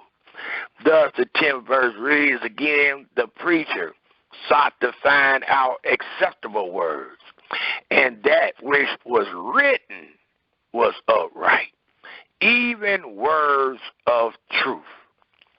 The words of the wise are as galls, and as nails fastened by the masters of assemblies, which are given from one shepherd.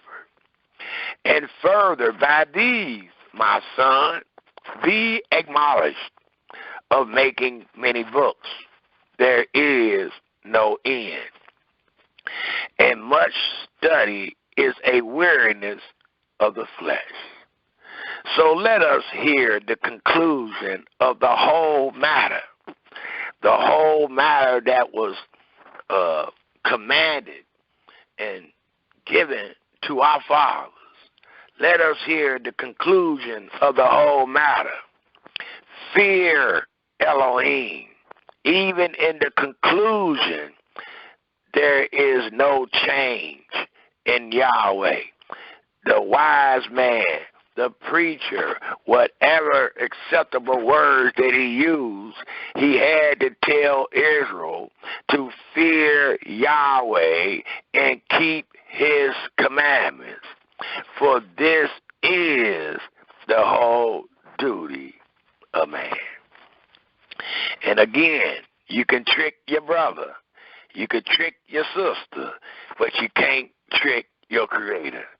Thus, it concludes by saying, for Elohim shall bring every work into judgment, with every secret, whether it be good or whether it be evil. The same words that we find in Genesis, the 4th chapter, from the beginning, because Yahweh changed not. And the message today in this presentation is to fear Yahweh and to depart from evil. We also find in the book of wisdom. Well, let's go to the Psalms. Let us turn to Psalms 27. After we heard this great conclusion from the wise man, from the preacher, out of the words that he sought and was acceptable, it tells us in Psalms 27:1, if we turn there, please.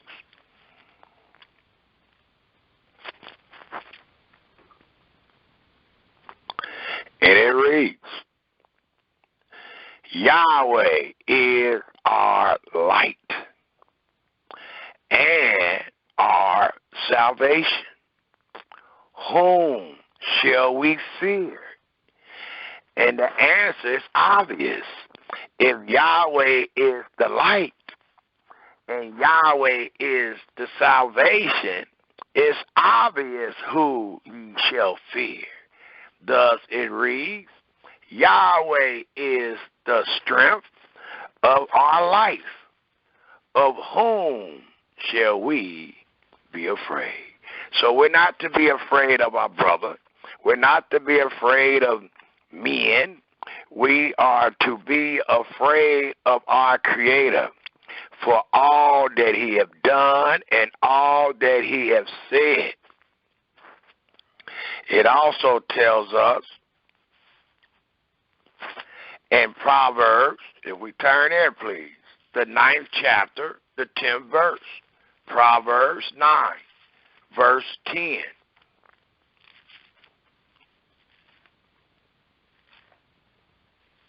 Tells one, the fear of Yahweh is the beginning of wisdom, and the knowledge of the holy is understanding. So one, to fear Yahweh and to depart from evil is the knowledge of the holy. It don't make you holy, but it definitely allows one to know that you have and understand the knowledge of the holy. For Yahweh told his sons to walk with him. And to walk with him you will be sanctified as holy.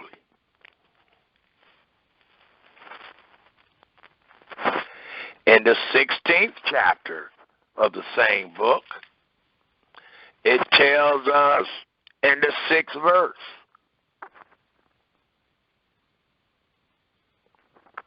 I'll start at the 3rd verse.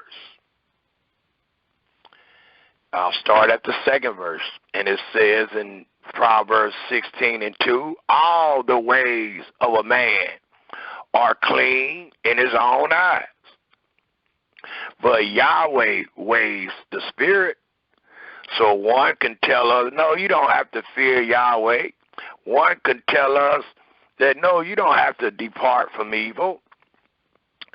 But those sayings will be weighed up in the spirits. Yahweh weighed the spirit. So that spirit that man had or that woman had will be weighed up, and it will be proven if they are speaking truth or not.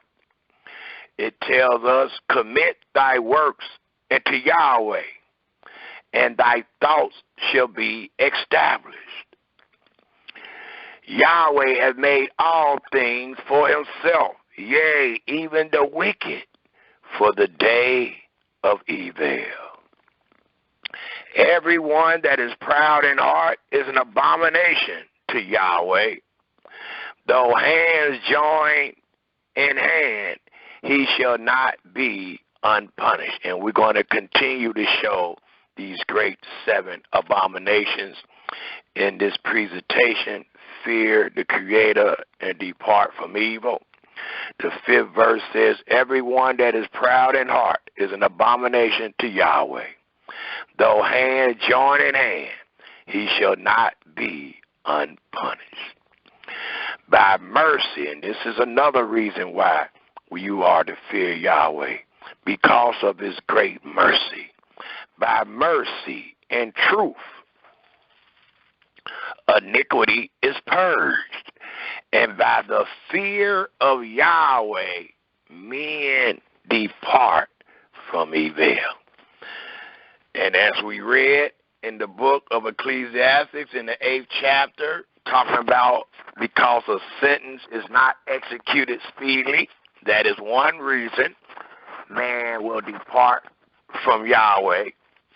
And even in this 16th verse, after it allows us to know by mercy and truth, iniquity is purged, is taken away. And by the fear of Yahweh, not by the speculation, not by the teachings of your brothers and sisters, but by the fear of Yahweh, men depart from evil. And a great example we gave earlier with Amalek and Abram and Sarah.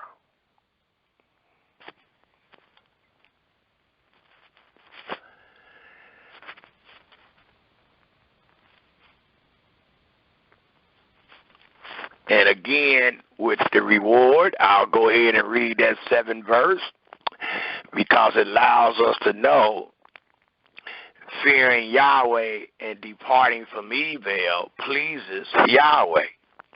And it tells us in the 7th verse, what a man weighs pleases Yahweh.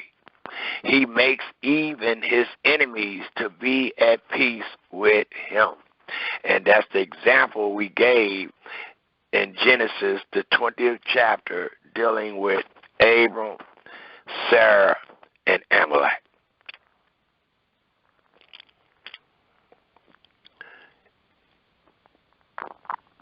It continues to tell us,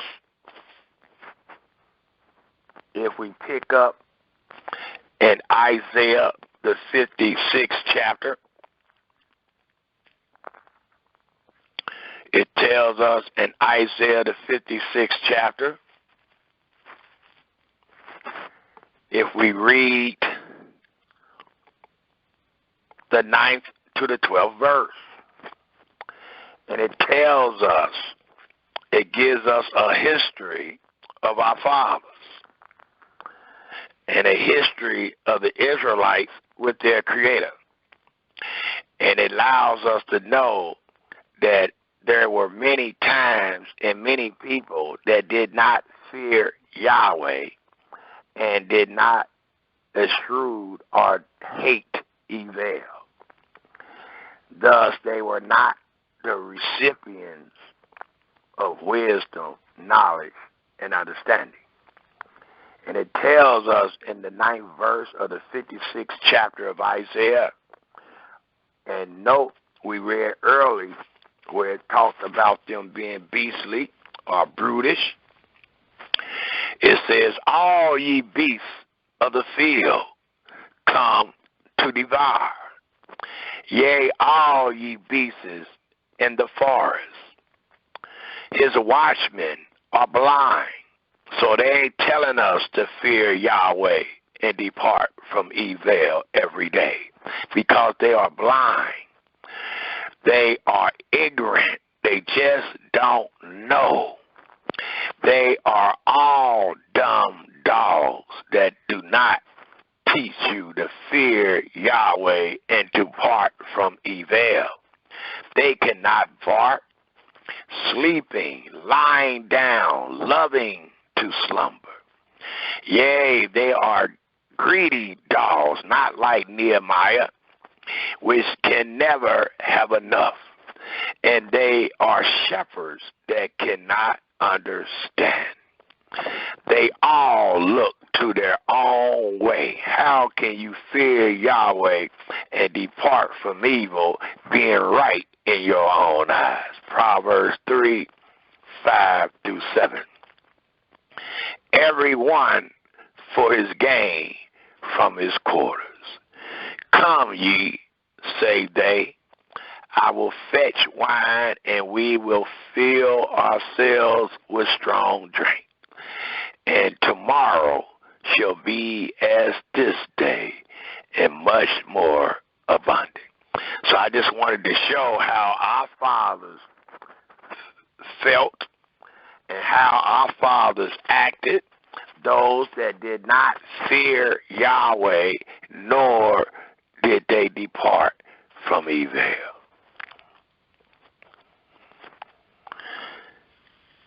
If we turn back to the book of wisdom, the book of Proverbs, and let's take a quick look at the 6th chapter.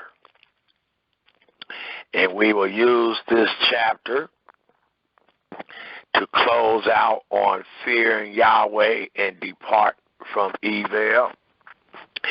And then maybe we'll have a few minutes to speak on this so-called black history that we find ourselves under today. It tells us first in Proverbs 6, if we all turn it, please, and it allows us to know the abominations that our fathers committed and the abominations that our Creator hated.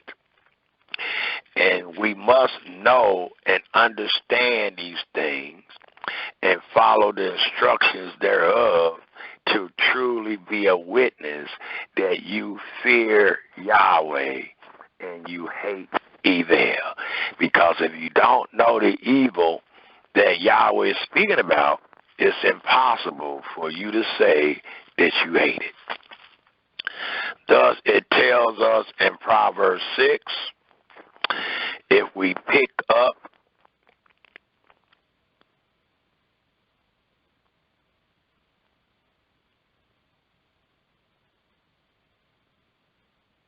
let's pick up at the 12th verse.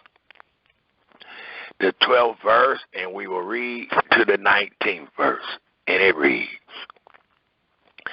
a naughty person, a wicked man, walk with a forward mouth. He winks with his eyes. He speaks with his feet.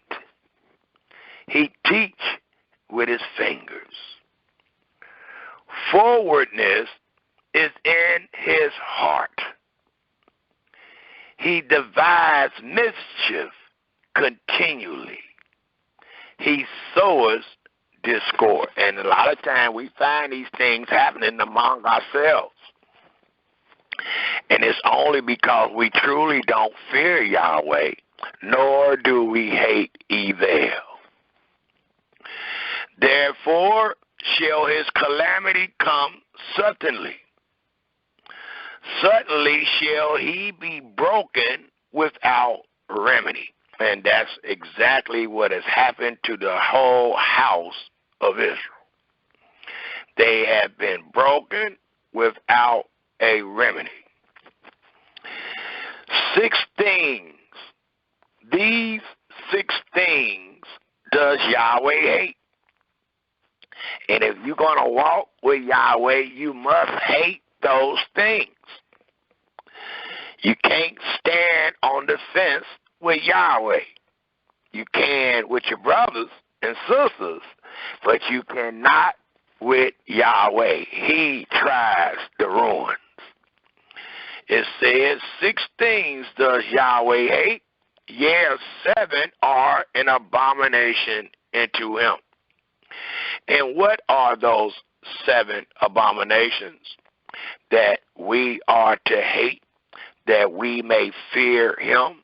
It reads in the 17th verse, a proud look, a lying tongue, and hands that shed innocent blood, and heart that devise wicked imaginations. And we know at the beginning of time that the earth had to be destroyed because of the hearts of the people that imagined wickedness. Feet that be swift and running to mischief. A false witness that speak lies. And he that soweth discord among brethren. And each and every one of those 7 abominations are done every day among us. A lot of times it's done unknowingly, and many times it's done presumptuously. It's done because the execution, the judgment, is not executed swiftly. So we find these 7 abominations among us each and every day. But we say we are Israel. We say we love the Creator, but we don't fear him, nor do we hate evil. We can't hate evil lying to one another. We can't hate evil by being right in our own eyes. We can't hate evil by being a false witness, nor speaking lies. We can't hate evil if we sow discord among our brethren and sisters. So these are the 7 abominations that Yahweh hates. And your brother is warning you this day to hate each and every one of them. That way you can truly fear Yahweh. That way you can truly say that you are in the search of our Creator, to walk before him, to walk with him. Again, the only way that is possible, you must fear him and you must hate evil. It tells us in the book of Zechariah, if we turn there, please, in our search, in our due diligence to hate evil and to fear Yahweh, he told our fathers, if we take a look in the 7th chapter of Zechariah,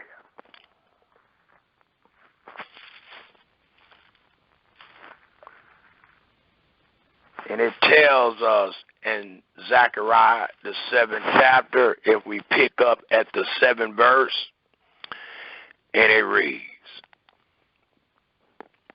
should ye not hear the words which Yahweh have cried? And we just read many of those words by the former prophets when Jerusalem was inhabited and in prosperity, and the cities thereof round about her, when men inhabit the south and the plain.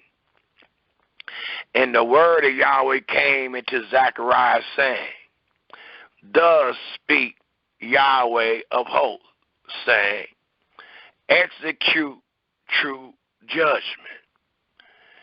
and show mercy and compassions every man to his brother,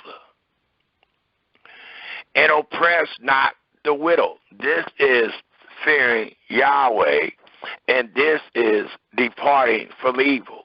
For as you read, you will find the same wordings that you just found in Proverbs, the 6th chapter, the 16th to the 19th verse. It told our fathers, again in the 9th verse, thus said Yahweh of hosts, saying, execute true judgment, and show mercy and compassions every man to his brother, and oppress not the widow, nor the fatherless, the stranger, nor the poor, and let none of you imagine evil against his brother in your heart. But they refused to hearken, and pulled away the shoulder, and stopped the ears, that they should not hear. And that's exactly what one will have to do today dealing with this presentation. You must refuse to hearken. You must pull away with the shoulders and stop your ears that ye should not hear. Because if you do, you will not fear Yahweh, nor will you depart from evil. But if you don't, you shall have the fear of Yahweh in you this day. And from this day forward, you should hate evil. Yeah, they made their hearts as an ornament stone, lest they should hear the law and the words which Yahweh of hosts have sent in his spirit by the former prophets. Therefore came a great wrath from Yahweh, because they refused. Thus it reads, therefore it is come to pass that as he cries, and they would not hear, so they cried, and I would not hear, said Yahweh of hosts. But I scattered them with a whirlwind among all the nations, whom they knew not. Thus the land was desolate after them, that no man passed through, nor returned, for they laid the pleasant land desolate. So it allows us to see the reward of those. The Almighty said he made even the wicked for the day of destruction, or the wicked for the day of evil. So it allows us to know those that were made and those that refused to hearken to the words of Yah, they were recipients of evil, to where they were scattered with a whirlwind among all nations. But Yahweh's word changed not. Thus it reads one more time in the book of Zechariah in the 8th chapter. Because no matter what the situation is, you are still to fear Yahweh and to depart from evil. Thus we find in the 8th chapter of Zechariah, if we pick up at the 15th verse, and it reads, So again have I thought in these days to do well into Jerusalem and to the house of Yehudah. Fear ye not. These are the things that ye shall do. Speak ye every man the truth. It is evil to lie to your brother and sister, no matter what you lying about.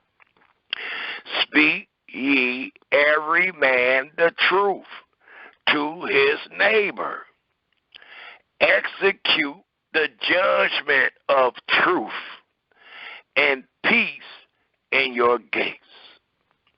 And let none of you, note this imagination just keep coming up throughout the whole story. It says, let none of you imagine evil in your hearts against his neighbor. And love no false oath, for all these are things that I hate, says Yahweh. So it allows us to know that there is a way to walk. There is a way to speak when one truly fear Yahweh and when one truly depart from evil. One of my dear brothers called me today and asked me could I possibly slide black history in the presentation. Well, the presentation was about Yahweh and what he commanded man to do on the earth. And what he commanded man to do on the earth was to fear him and to depart from evil. We went over that matter slightly. We have given so many presentations titled Fear Yahweh and Depart from Evil. So today we basically went over many of the scriptures that we have given before dealing with fearing Yahweh and departing from evil. And then, as I stated, one of my dear brothers asked that I speak on black history, which I thought would be pretty easy once we teach fear Yahweh and depart from evil. Black history, as we know it today, is not black history or not the history of the greatest story ever told. What we know as black history today has risen among us, meaning has came about in our captivity. And the history of the Holy Scriptures is totally different than what we call black history today. Black history today could be any man or woman with a dark complexion. Not so dealing with the history of the Holy Scriptures. The history of the Holy Scriptures deals with the Creator of the heaven and earth and man. Black history, the month that your captors have given you, does not deal with the Creator, nor do it deal with the people that the Creator has chosen. But again, it deals with any dark complexion people that find themselves captives and afflicted, or servants and afflicted in their enemy's land. I would just like to read this little notation that I have dealing with today's Black history, and then I'll give a couple of chapter and verses that portrays the history of the Holy Scriptures. It tells us Black History Month. Black History Month is an annual observance originating, please take note, in the United States, where it is also known as African American History Month.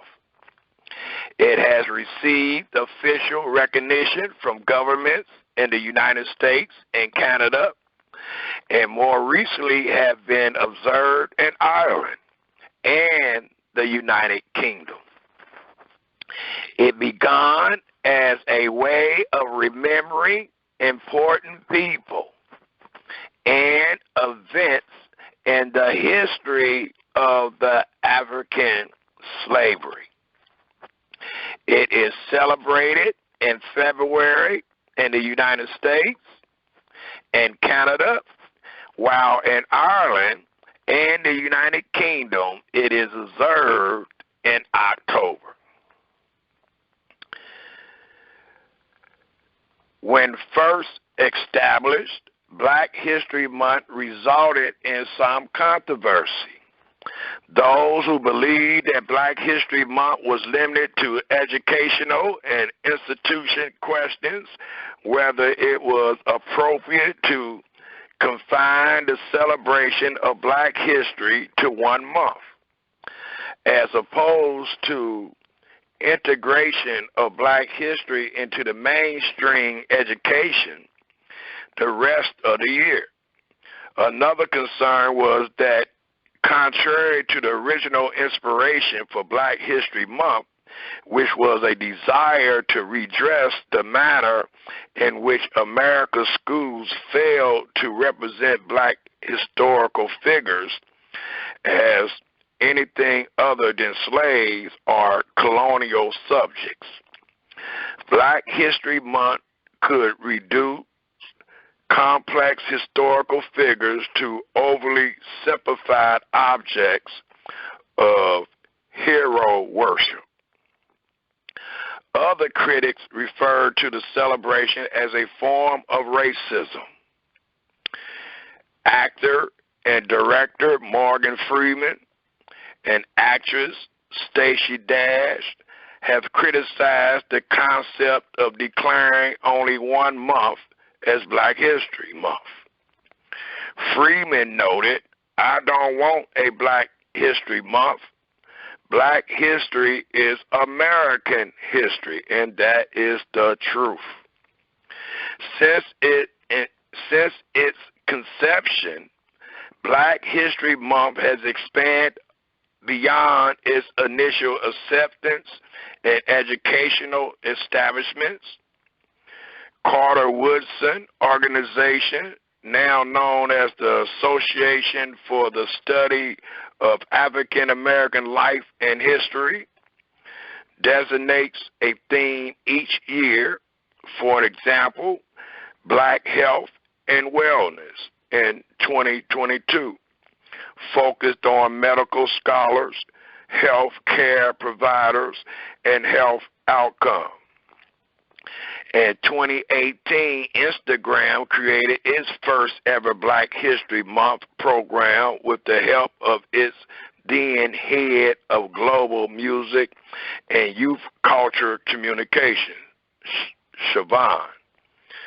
Instagram's Black History Month program featured a series of first-time initiatives, including a Black Girl Magic partnership with Spotify and the launch of the Celebrity Black Creator Program, which reached more than 19 million followers.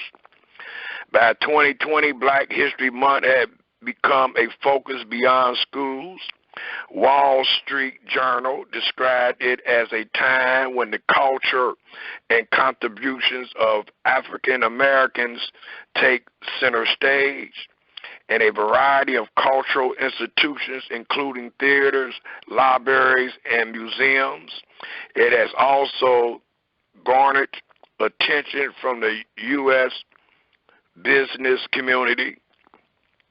In February 2020, Forbes noted that much of corporate America is commemorating Black History Month, including Coca-Cola companies, Google, Target corporations, Mercy's, United Postal Service, and Undergarment. So this was just a talk on the perspective of African American history today. It allows us to know, no matter how we try to contribute to it, that it was originated in America. It is not African history. It is not what do they call it? I don't forget the name they call it. It is not Black History Month.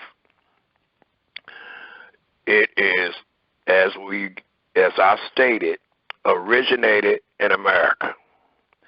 And this is something that your captors have allowed you to portray. And it reminds me of when our fathers found themselves in Egypt. And as we today speak about Black History Month and the things that the black man and woman have invented and created for their masters, we have not spoken about the hardship, the servitude, and the affliction they had to endure to bring forth these inventions. That's why I said it kind of reminds me of what is spoken in the book of Exodus. It is known in the history of the greatest story ever written that a lot of exploits and a lot of creation and inventions was also done under servitude and affliction. And one of those things that we can point at right quick, we can find in Exodus, the very first chapter, if we turn there, please. I'm not speaking much on the Black History Month. I think my brother just wanted me to bring it out and allow people to know that the credit that they give you is not really your credit. It does not represent Africans,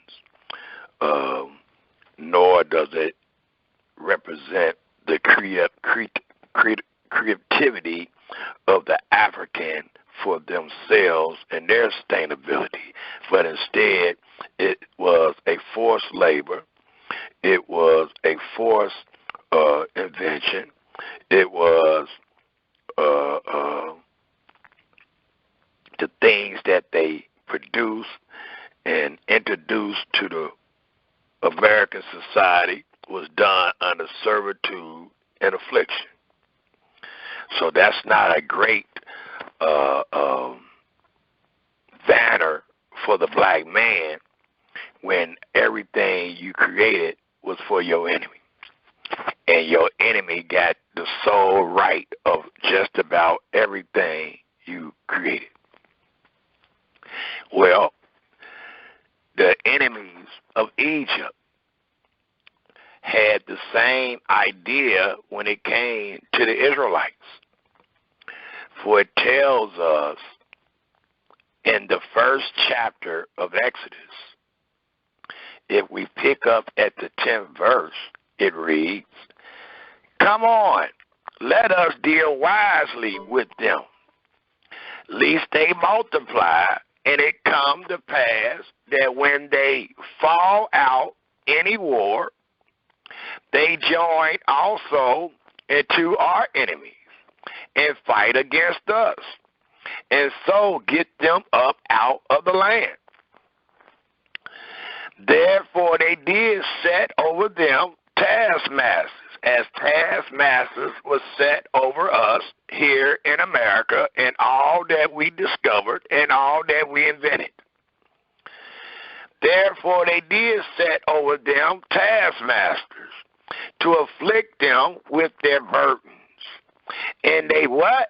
They built for Pharaoh treasure cities, Pethon and Ramses. But the more they afflicted them, the more they multiplied and grew. And they were grieved because of the children of Israel. And the Egyptians made the children of Israel to serve with rigor, cruel servitude, as we, the black man in America, served, and all of his inventions and creations was done under this rigorous servitude. And they made their lives bitter with hard bondage and mortar and brick and all manner of service in the fields, all their service wherein they made them serve was with rigor, also in America. So when we talk about Black History Month, the Black History Month shall represent mourning more so than giving a pat on the back, more so than telling one that our sister was the first one made the straighten comb, or our brother was the first one that made some light for the enemy, or our brother was the first one that made the clock for our enemy. That represents mourning, because if we truly understand how these things was done and the situation and the servitude and affliction that our fathers was under and discovering or inventing these things, it will represent mourning. Many of them didn't even get the credit. As Norman Freeman them said, the schools wasn't even acknowledging our fathers for making those things. You got to search the back of the book of history just to find out that it was a black man or black woman that made and created the things that they made and created or invented. Because all those credits was given to your master. You created and invented those things under rigorous servitude. And being created under rigorous servitude, you're not getting any credit. Thus, we read in Exodus 1, the 11th verse, therefore they did set over them taskmasters to afflict them with their burdens. And they built for Pharaoh treasure cities, not for themselves. These inventions ain't for you. Nor is this really represented as African history. It is American history. It is what befell you under the rigorous servitude in America and abroad. So we really don't have a true, what they call Black History Month, that really denotes what blacks did for themselves. But they truly have a month, even in Ireland and the United Kingdom, for the black servant that was under rigorous servitude, and it allows one to know or allow one to celebrate the little things or the big things that the so-called black man invented, created, and done under a very rigorous servitude. so rigorous that you will find your brother hanging or your sister hanging in a tree every day of your life, where you will invent such a product and see your babies hanging in a tree that same day that you invented that product. That has nothing to do with Black History Month that celebrate our accomplishments. But instead, as I see it, it should be a month. If they want to give it to us, it should be a month of mourning. It should be a month of remembering what has befallen us as a black people on this land. It tells us in the scriptures, when it's dealing with history, the books of our history is found in 3 major books.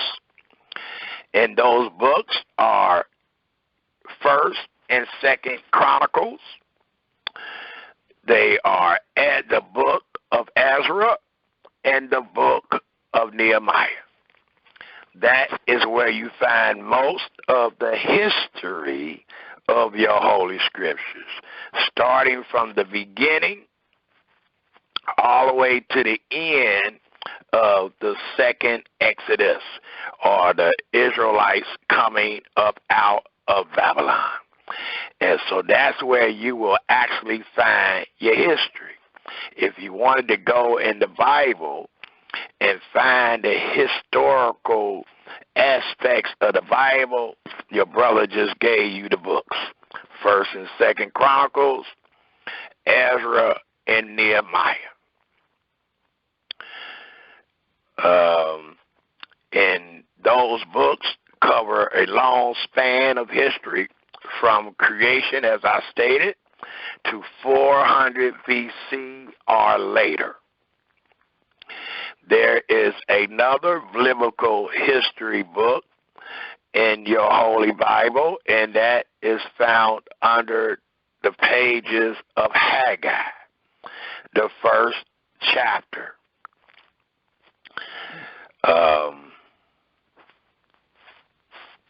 Again, what is found in your Holy Scriptures, in the book of Deuteronomy 31, 32, and Deuteronomy 9, and Deuteronomy 1, those are historical biblical passages, the greatest history ever told, and it deals with Yahweh and man. But far as what we find today and what we know as Black History Month, there is not one word rendered in your entire Holy Scriptures. Again, Black History Month was only created in your rigorous situation, in the state of slavery, in the I would say disrespect, because many times when this February come upon you and they say they're giving you a month to celebrate Black history, if you ever looked around and paid attention, there's nothing truly being celebrated. They will show you a few old movies where a few black actors was in it. They will, as I stated, speak about a woman that made the straightened comb or something like that. But really, that's a smack in the face, because all these things was done under rigorous servitude. And many of the things that the black man or black woman actually invented in America was readily given in honor of Pharaoh or in honor of America. So there is no true Black History Month while we find ourselves servants. And there shouldn't not be a Black History Month that we demanding from our captors, because we know once we witness the truth to our brothers and sisters, all those things were done under rigorous servitude. They were done under what we call slavery. I'm not going to speak much on it. I'd rather open up and listen to the listening audience input dealing with Black history, dealing with what I have spoken about Black history, and allowing us to know there's not one mumbling word found in our entire Holy Scripture about Black history. Because the reason why you are finding that today is because your oppressor have ridiculed you. Your oppressor have allowed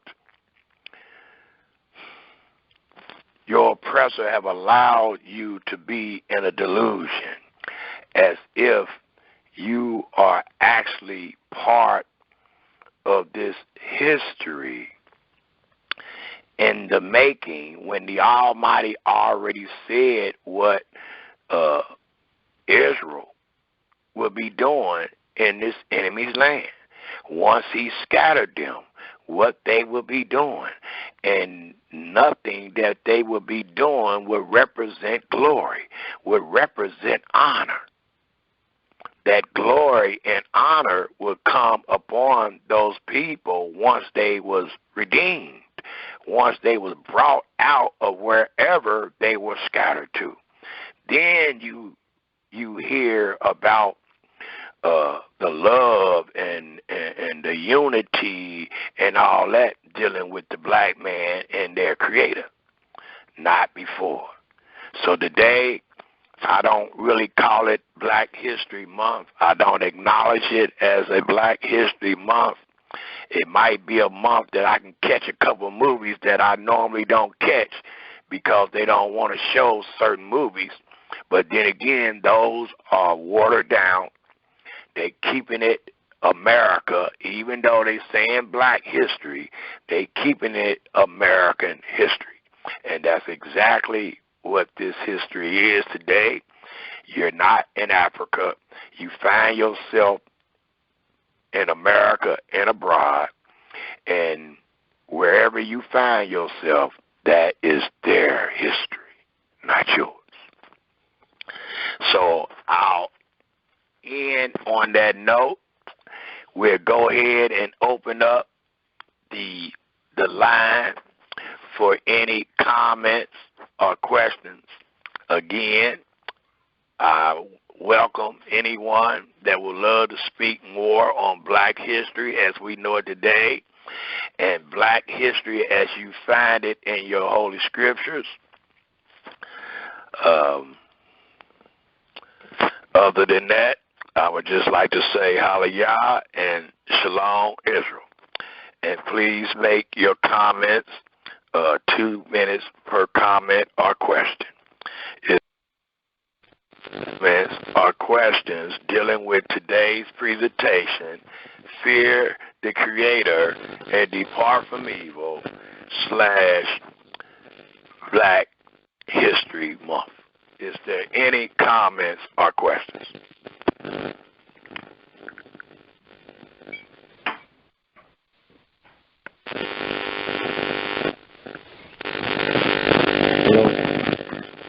Shalom. You got to speak up. I hear somebody's phone. Kind of.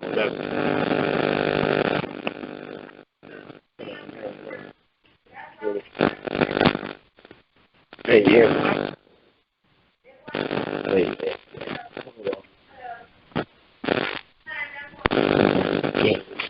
Okay, is someone like to say something?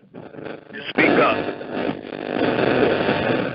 And I think we're getting this distraction by 2 or 3 people being on one line. So just try to speak up if you can. How about now? Yeah, I hear you good. Yeah, this is Rosalie out of Cincinnati. And what I was talking about was how we read in about the history of our people, like you said, making this and making that, and the situation. I don't know if it was Arizona or somewhere where they had their own banks and things like that. But what I was really talking about was, well, you touched on it anyway in a different way, but was how every time we try to come up and Almighty just put a stop to it because of the curse that we are under. That's what I wanted to really say. Every time we try to have this or have that, I try to make this or make that, or get our own banks and this, that, and another. He come and put a stop to it, because of the curse that we are under. We are truly cursed. That's all I want to say. And that is very wisely spoken. And I did kind of speak on that a little bit when I said, right. When I brought it back to Egypt. The Almighty is not sending us here to be famous. The Almighty is not sending us to be black entrepreneurs, the richest man in America, none of that. Everything we done was for our enemy. That's what made the enemy so big. Without us, America wouldn't be nothing. So the Almighty sent us here to make them great. Just like we read in Exodus 1 that they built pyramids for Pharaoh, not for themselves. But they the one out there sweating. They the one working from sun up to sundown. They the one getting whipped and all that while they carrying on heavy bricks and all that. But it was never for them. It was always for the enemy. And I just try to relate that to today. There's nothing changed. We find ourselves being servants and afflicted again. And it's not for us. It's for the enemy. And that's how I was trying to relate it and say it. I ain't that good in, trying to come up with it all of a sudden, but I was trying to compare it with what our fathers endured in Egypt and what we're enduring today. Right. I get that. So our Black History Month should be a month of mourning. I see our Black History Month being a month of joy among ourselves. We bringing up the lady that made the straightened comb and everything. That's great. But it did nothing for us. It did, and who made all the money? They selling straightened combs right now. I guarantee you can't find 50% of those companies selling straightened combs being black owned. So the white man made all the money, even though we can bring out the individual that worked it for the master. The master made all the money, and I was just trying to stay on that point. Fear Yahweh and Depart from evil. That's how we're going to be prosperous. That's the month we're going to worry about. When the Almighty come and gather us and make us his people again, then that's the month we'll celebrate. Right. Hallelujah. Right. But forgive me for not being able to put a lot of time on that, because I could have brought out way more dealing with Black history, but I didn't have a whole lot of time. Last minute. Yeah, I didn't have a lot of time. But I still appreciate it. It was still knowledgeable, and I agree with what you said, and it was still knowledgeable. I know it was brought up late because it was just a couple of hours before we came on, so I still appreciate it. Yes, sir. I appreciate it for even you asked me to speak on it. It's definitely a viable subject matter, because we know how our people is in this month, and we got some people, as the article I read is everybody don't look at it the same. Some people look at it as racism and, things like that. Right. Even the enemy look at that as racism. What you mean they got a month? Yeah, what you mean they getting a month? For what? The enemy mad. Like, what you giving a month for? Right. Because of what they built for us? We ain't got a month. Yeah, we ain't got a month. And that's a great point. That's a great point. I ain't heard nothing about no White History Month. I ain't heard nothing about no White History. That's a great point. Right. So that's a pacifier for the black man. That's all that is. They ain't even got no white history month. So if they give you a black history month, that's just a pacifier. They just put a pacifier in your mouth. That's all they doing. You know, they have a black newspaper here in Cincinnati called the Cincinnati Herald, Yes, and I sir. often read it. And I noticed over the past few months, especially after the November elections, they got a word they use now called inclusive. Want to be included, inclusion, inclusion, and inclusion. And it's all I see. I was telling somebody that the other day.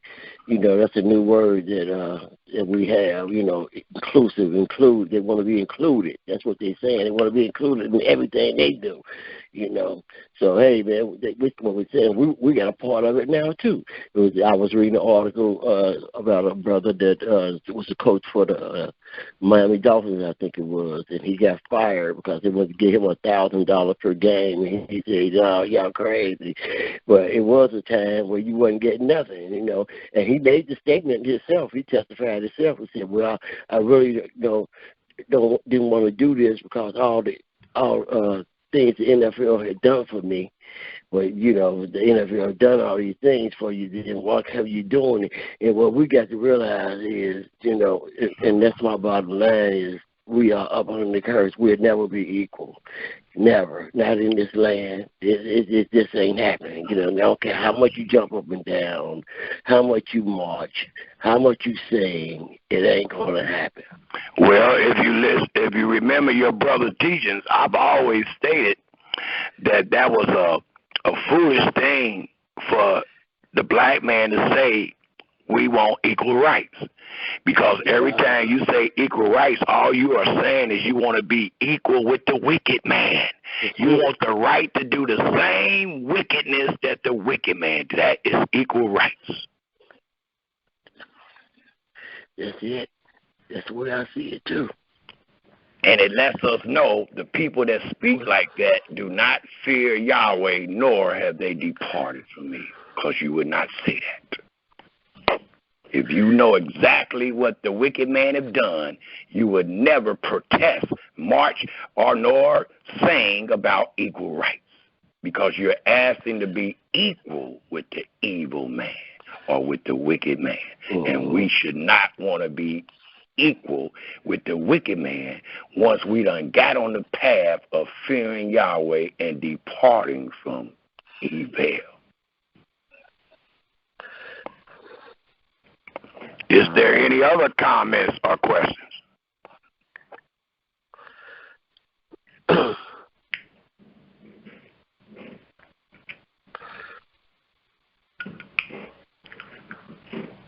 Are there any other comments or questions?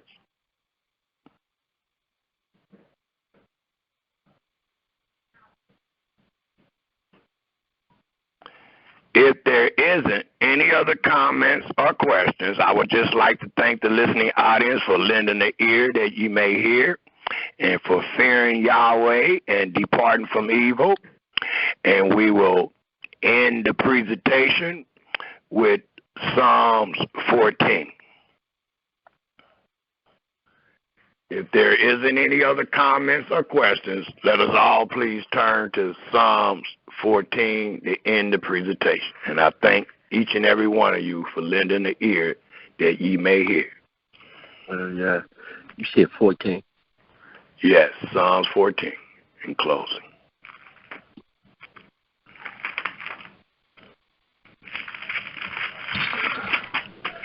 And it reads, the fool has said in his heart, there is no Elohim. There's no need to fear Elohim.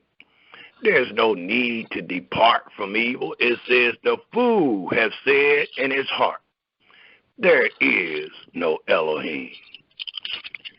Well, the response is they are corrupt. They have done abominable works, the things that Yahweh hates.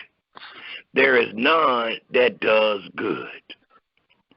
Yahweh looked down from heaven upon the children of men to see if there were any that did understand and seek Elohim. They are all gone aside. They are all together become filthy. There is none that does good, not one. And what is good? Fearing Yahweh and departing from evil. Walking with Yahweh. Have all the workers of iniquity no knowledge? Yep. Who eat up my people as they eat bread, and call not upon Yahweh? There were they in great fear, for Elohim is in the generation of the righteous. Yeah. Ye have shamed the counsel of the poor, because Yahweh is his refuge. So we are to fear Yahweh and to depart from evil and wait on him. Oh, that the salvation of Israel will come out of Zion, when Yahweh bring back the captivity of his people. Jacob shall rejoice, and Israel shall be glad. So as your brother stated, and as Brother Benzeli pronounced about black history and what people cheer about today, here allows us to know when Yahweh bring back the captivity of his people, Jacob shall rejoice and Israel shall be glad. And we're going to be glad and rejoice in the redemption, not what we did for the enemy. We're not going to rejoice and be glad about what we invented for the enemy, but we will rejoice and be glad when Yahweh bring back this captivity. I thank Israel once again, and I thank Yahweh for allowing the words of our mouth and the meditation of our heart be acceptable in his sight, that we may hear, fear, and depart from evil. Hallelujah, hallelujah, and shalom, Israel. Shalom. Hallelujah. Shalom. Shalom. Shalom. And a good week. Hallelujah. Hallelujah. Hallelujah. Shalom. Hey, the baby. Beautiful.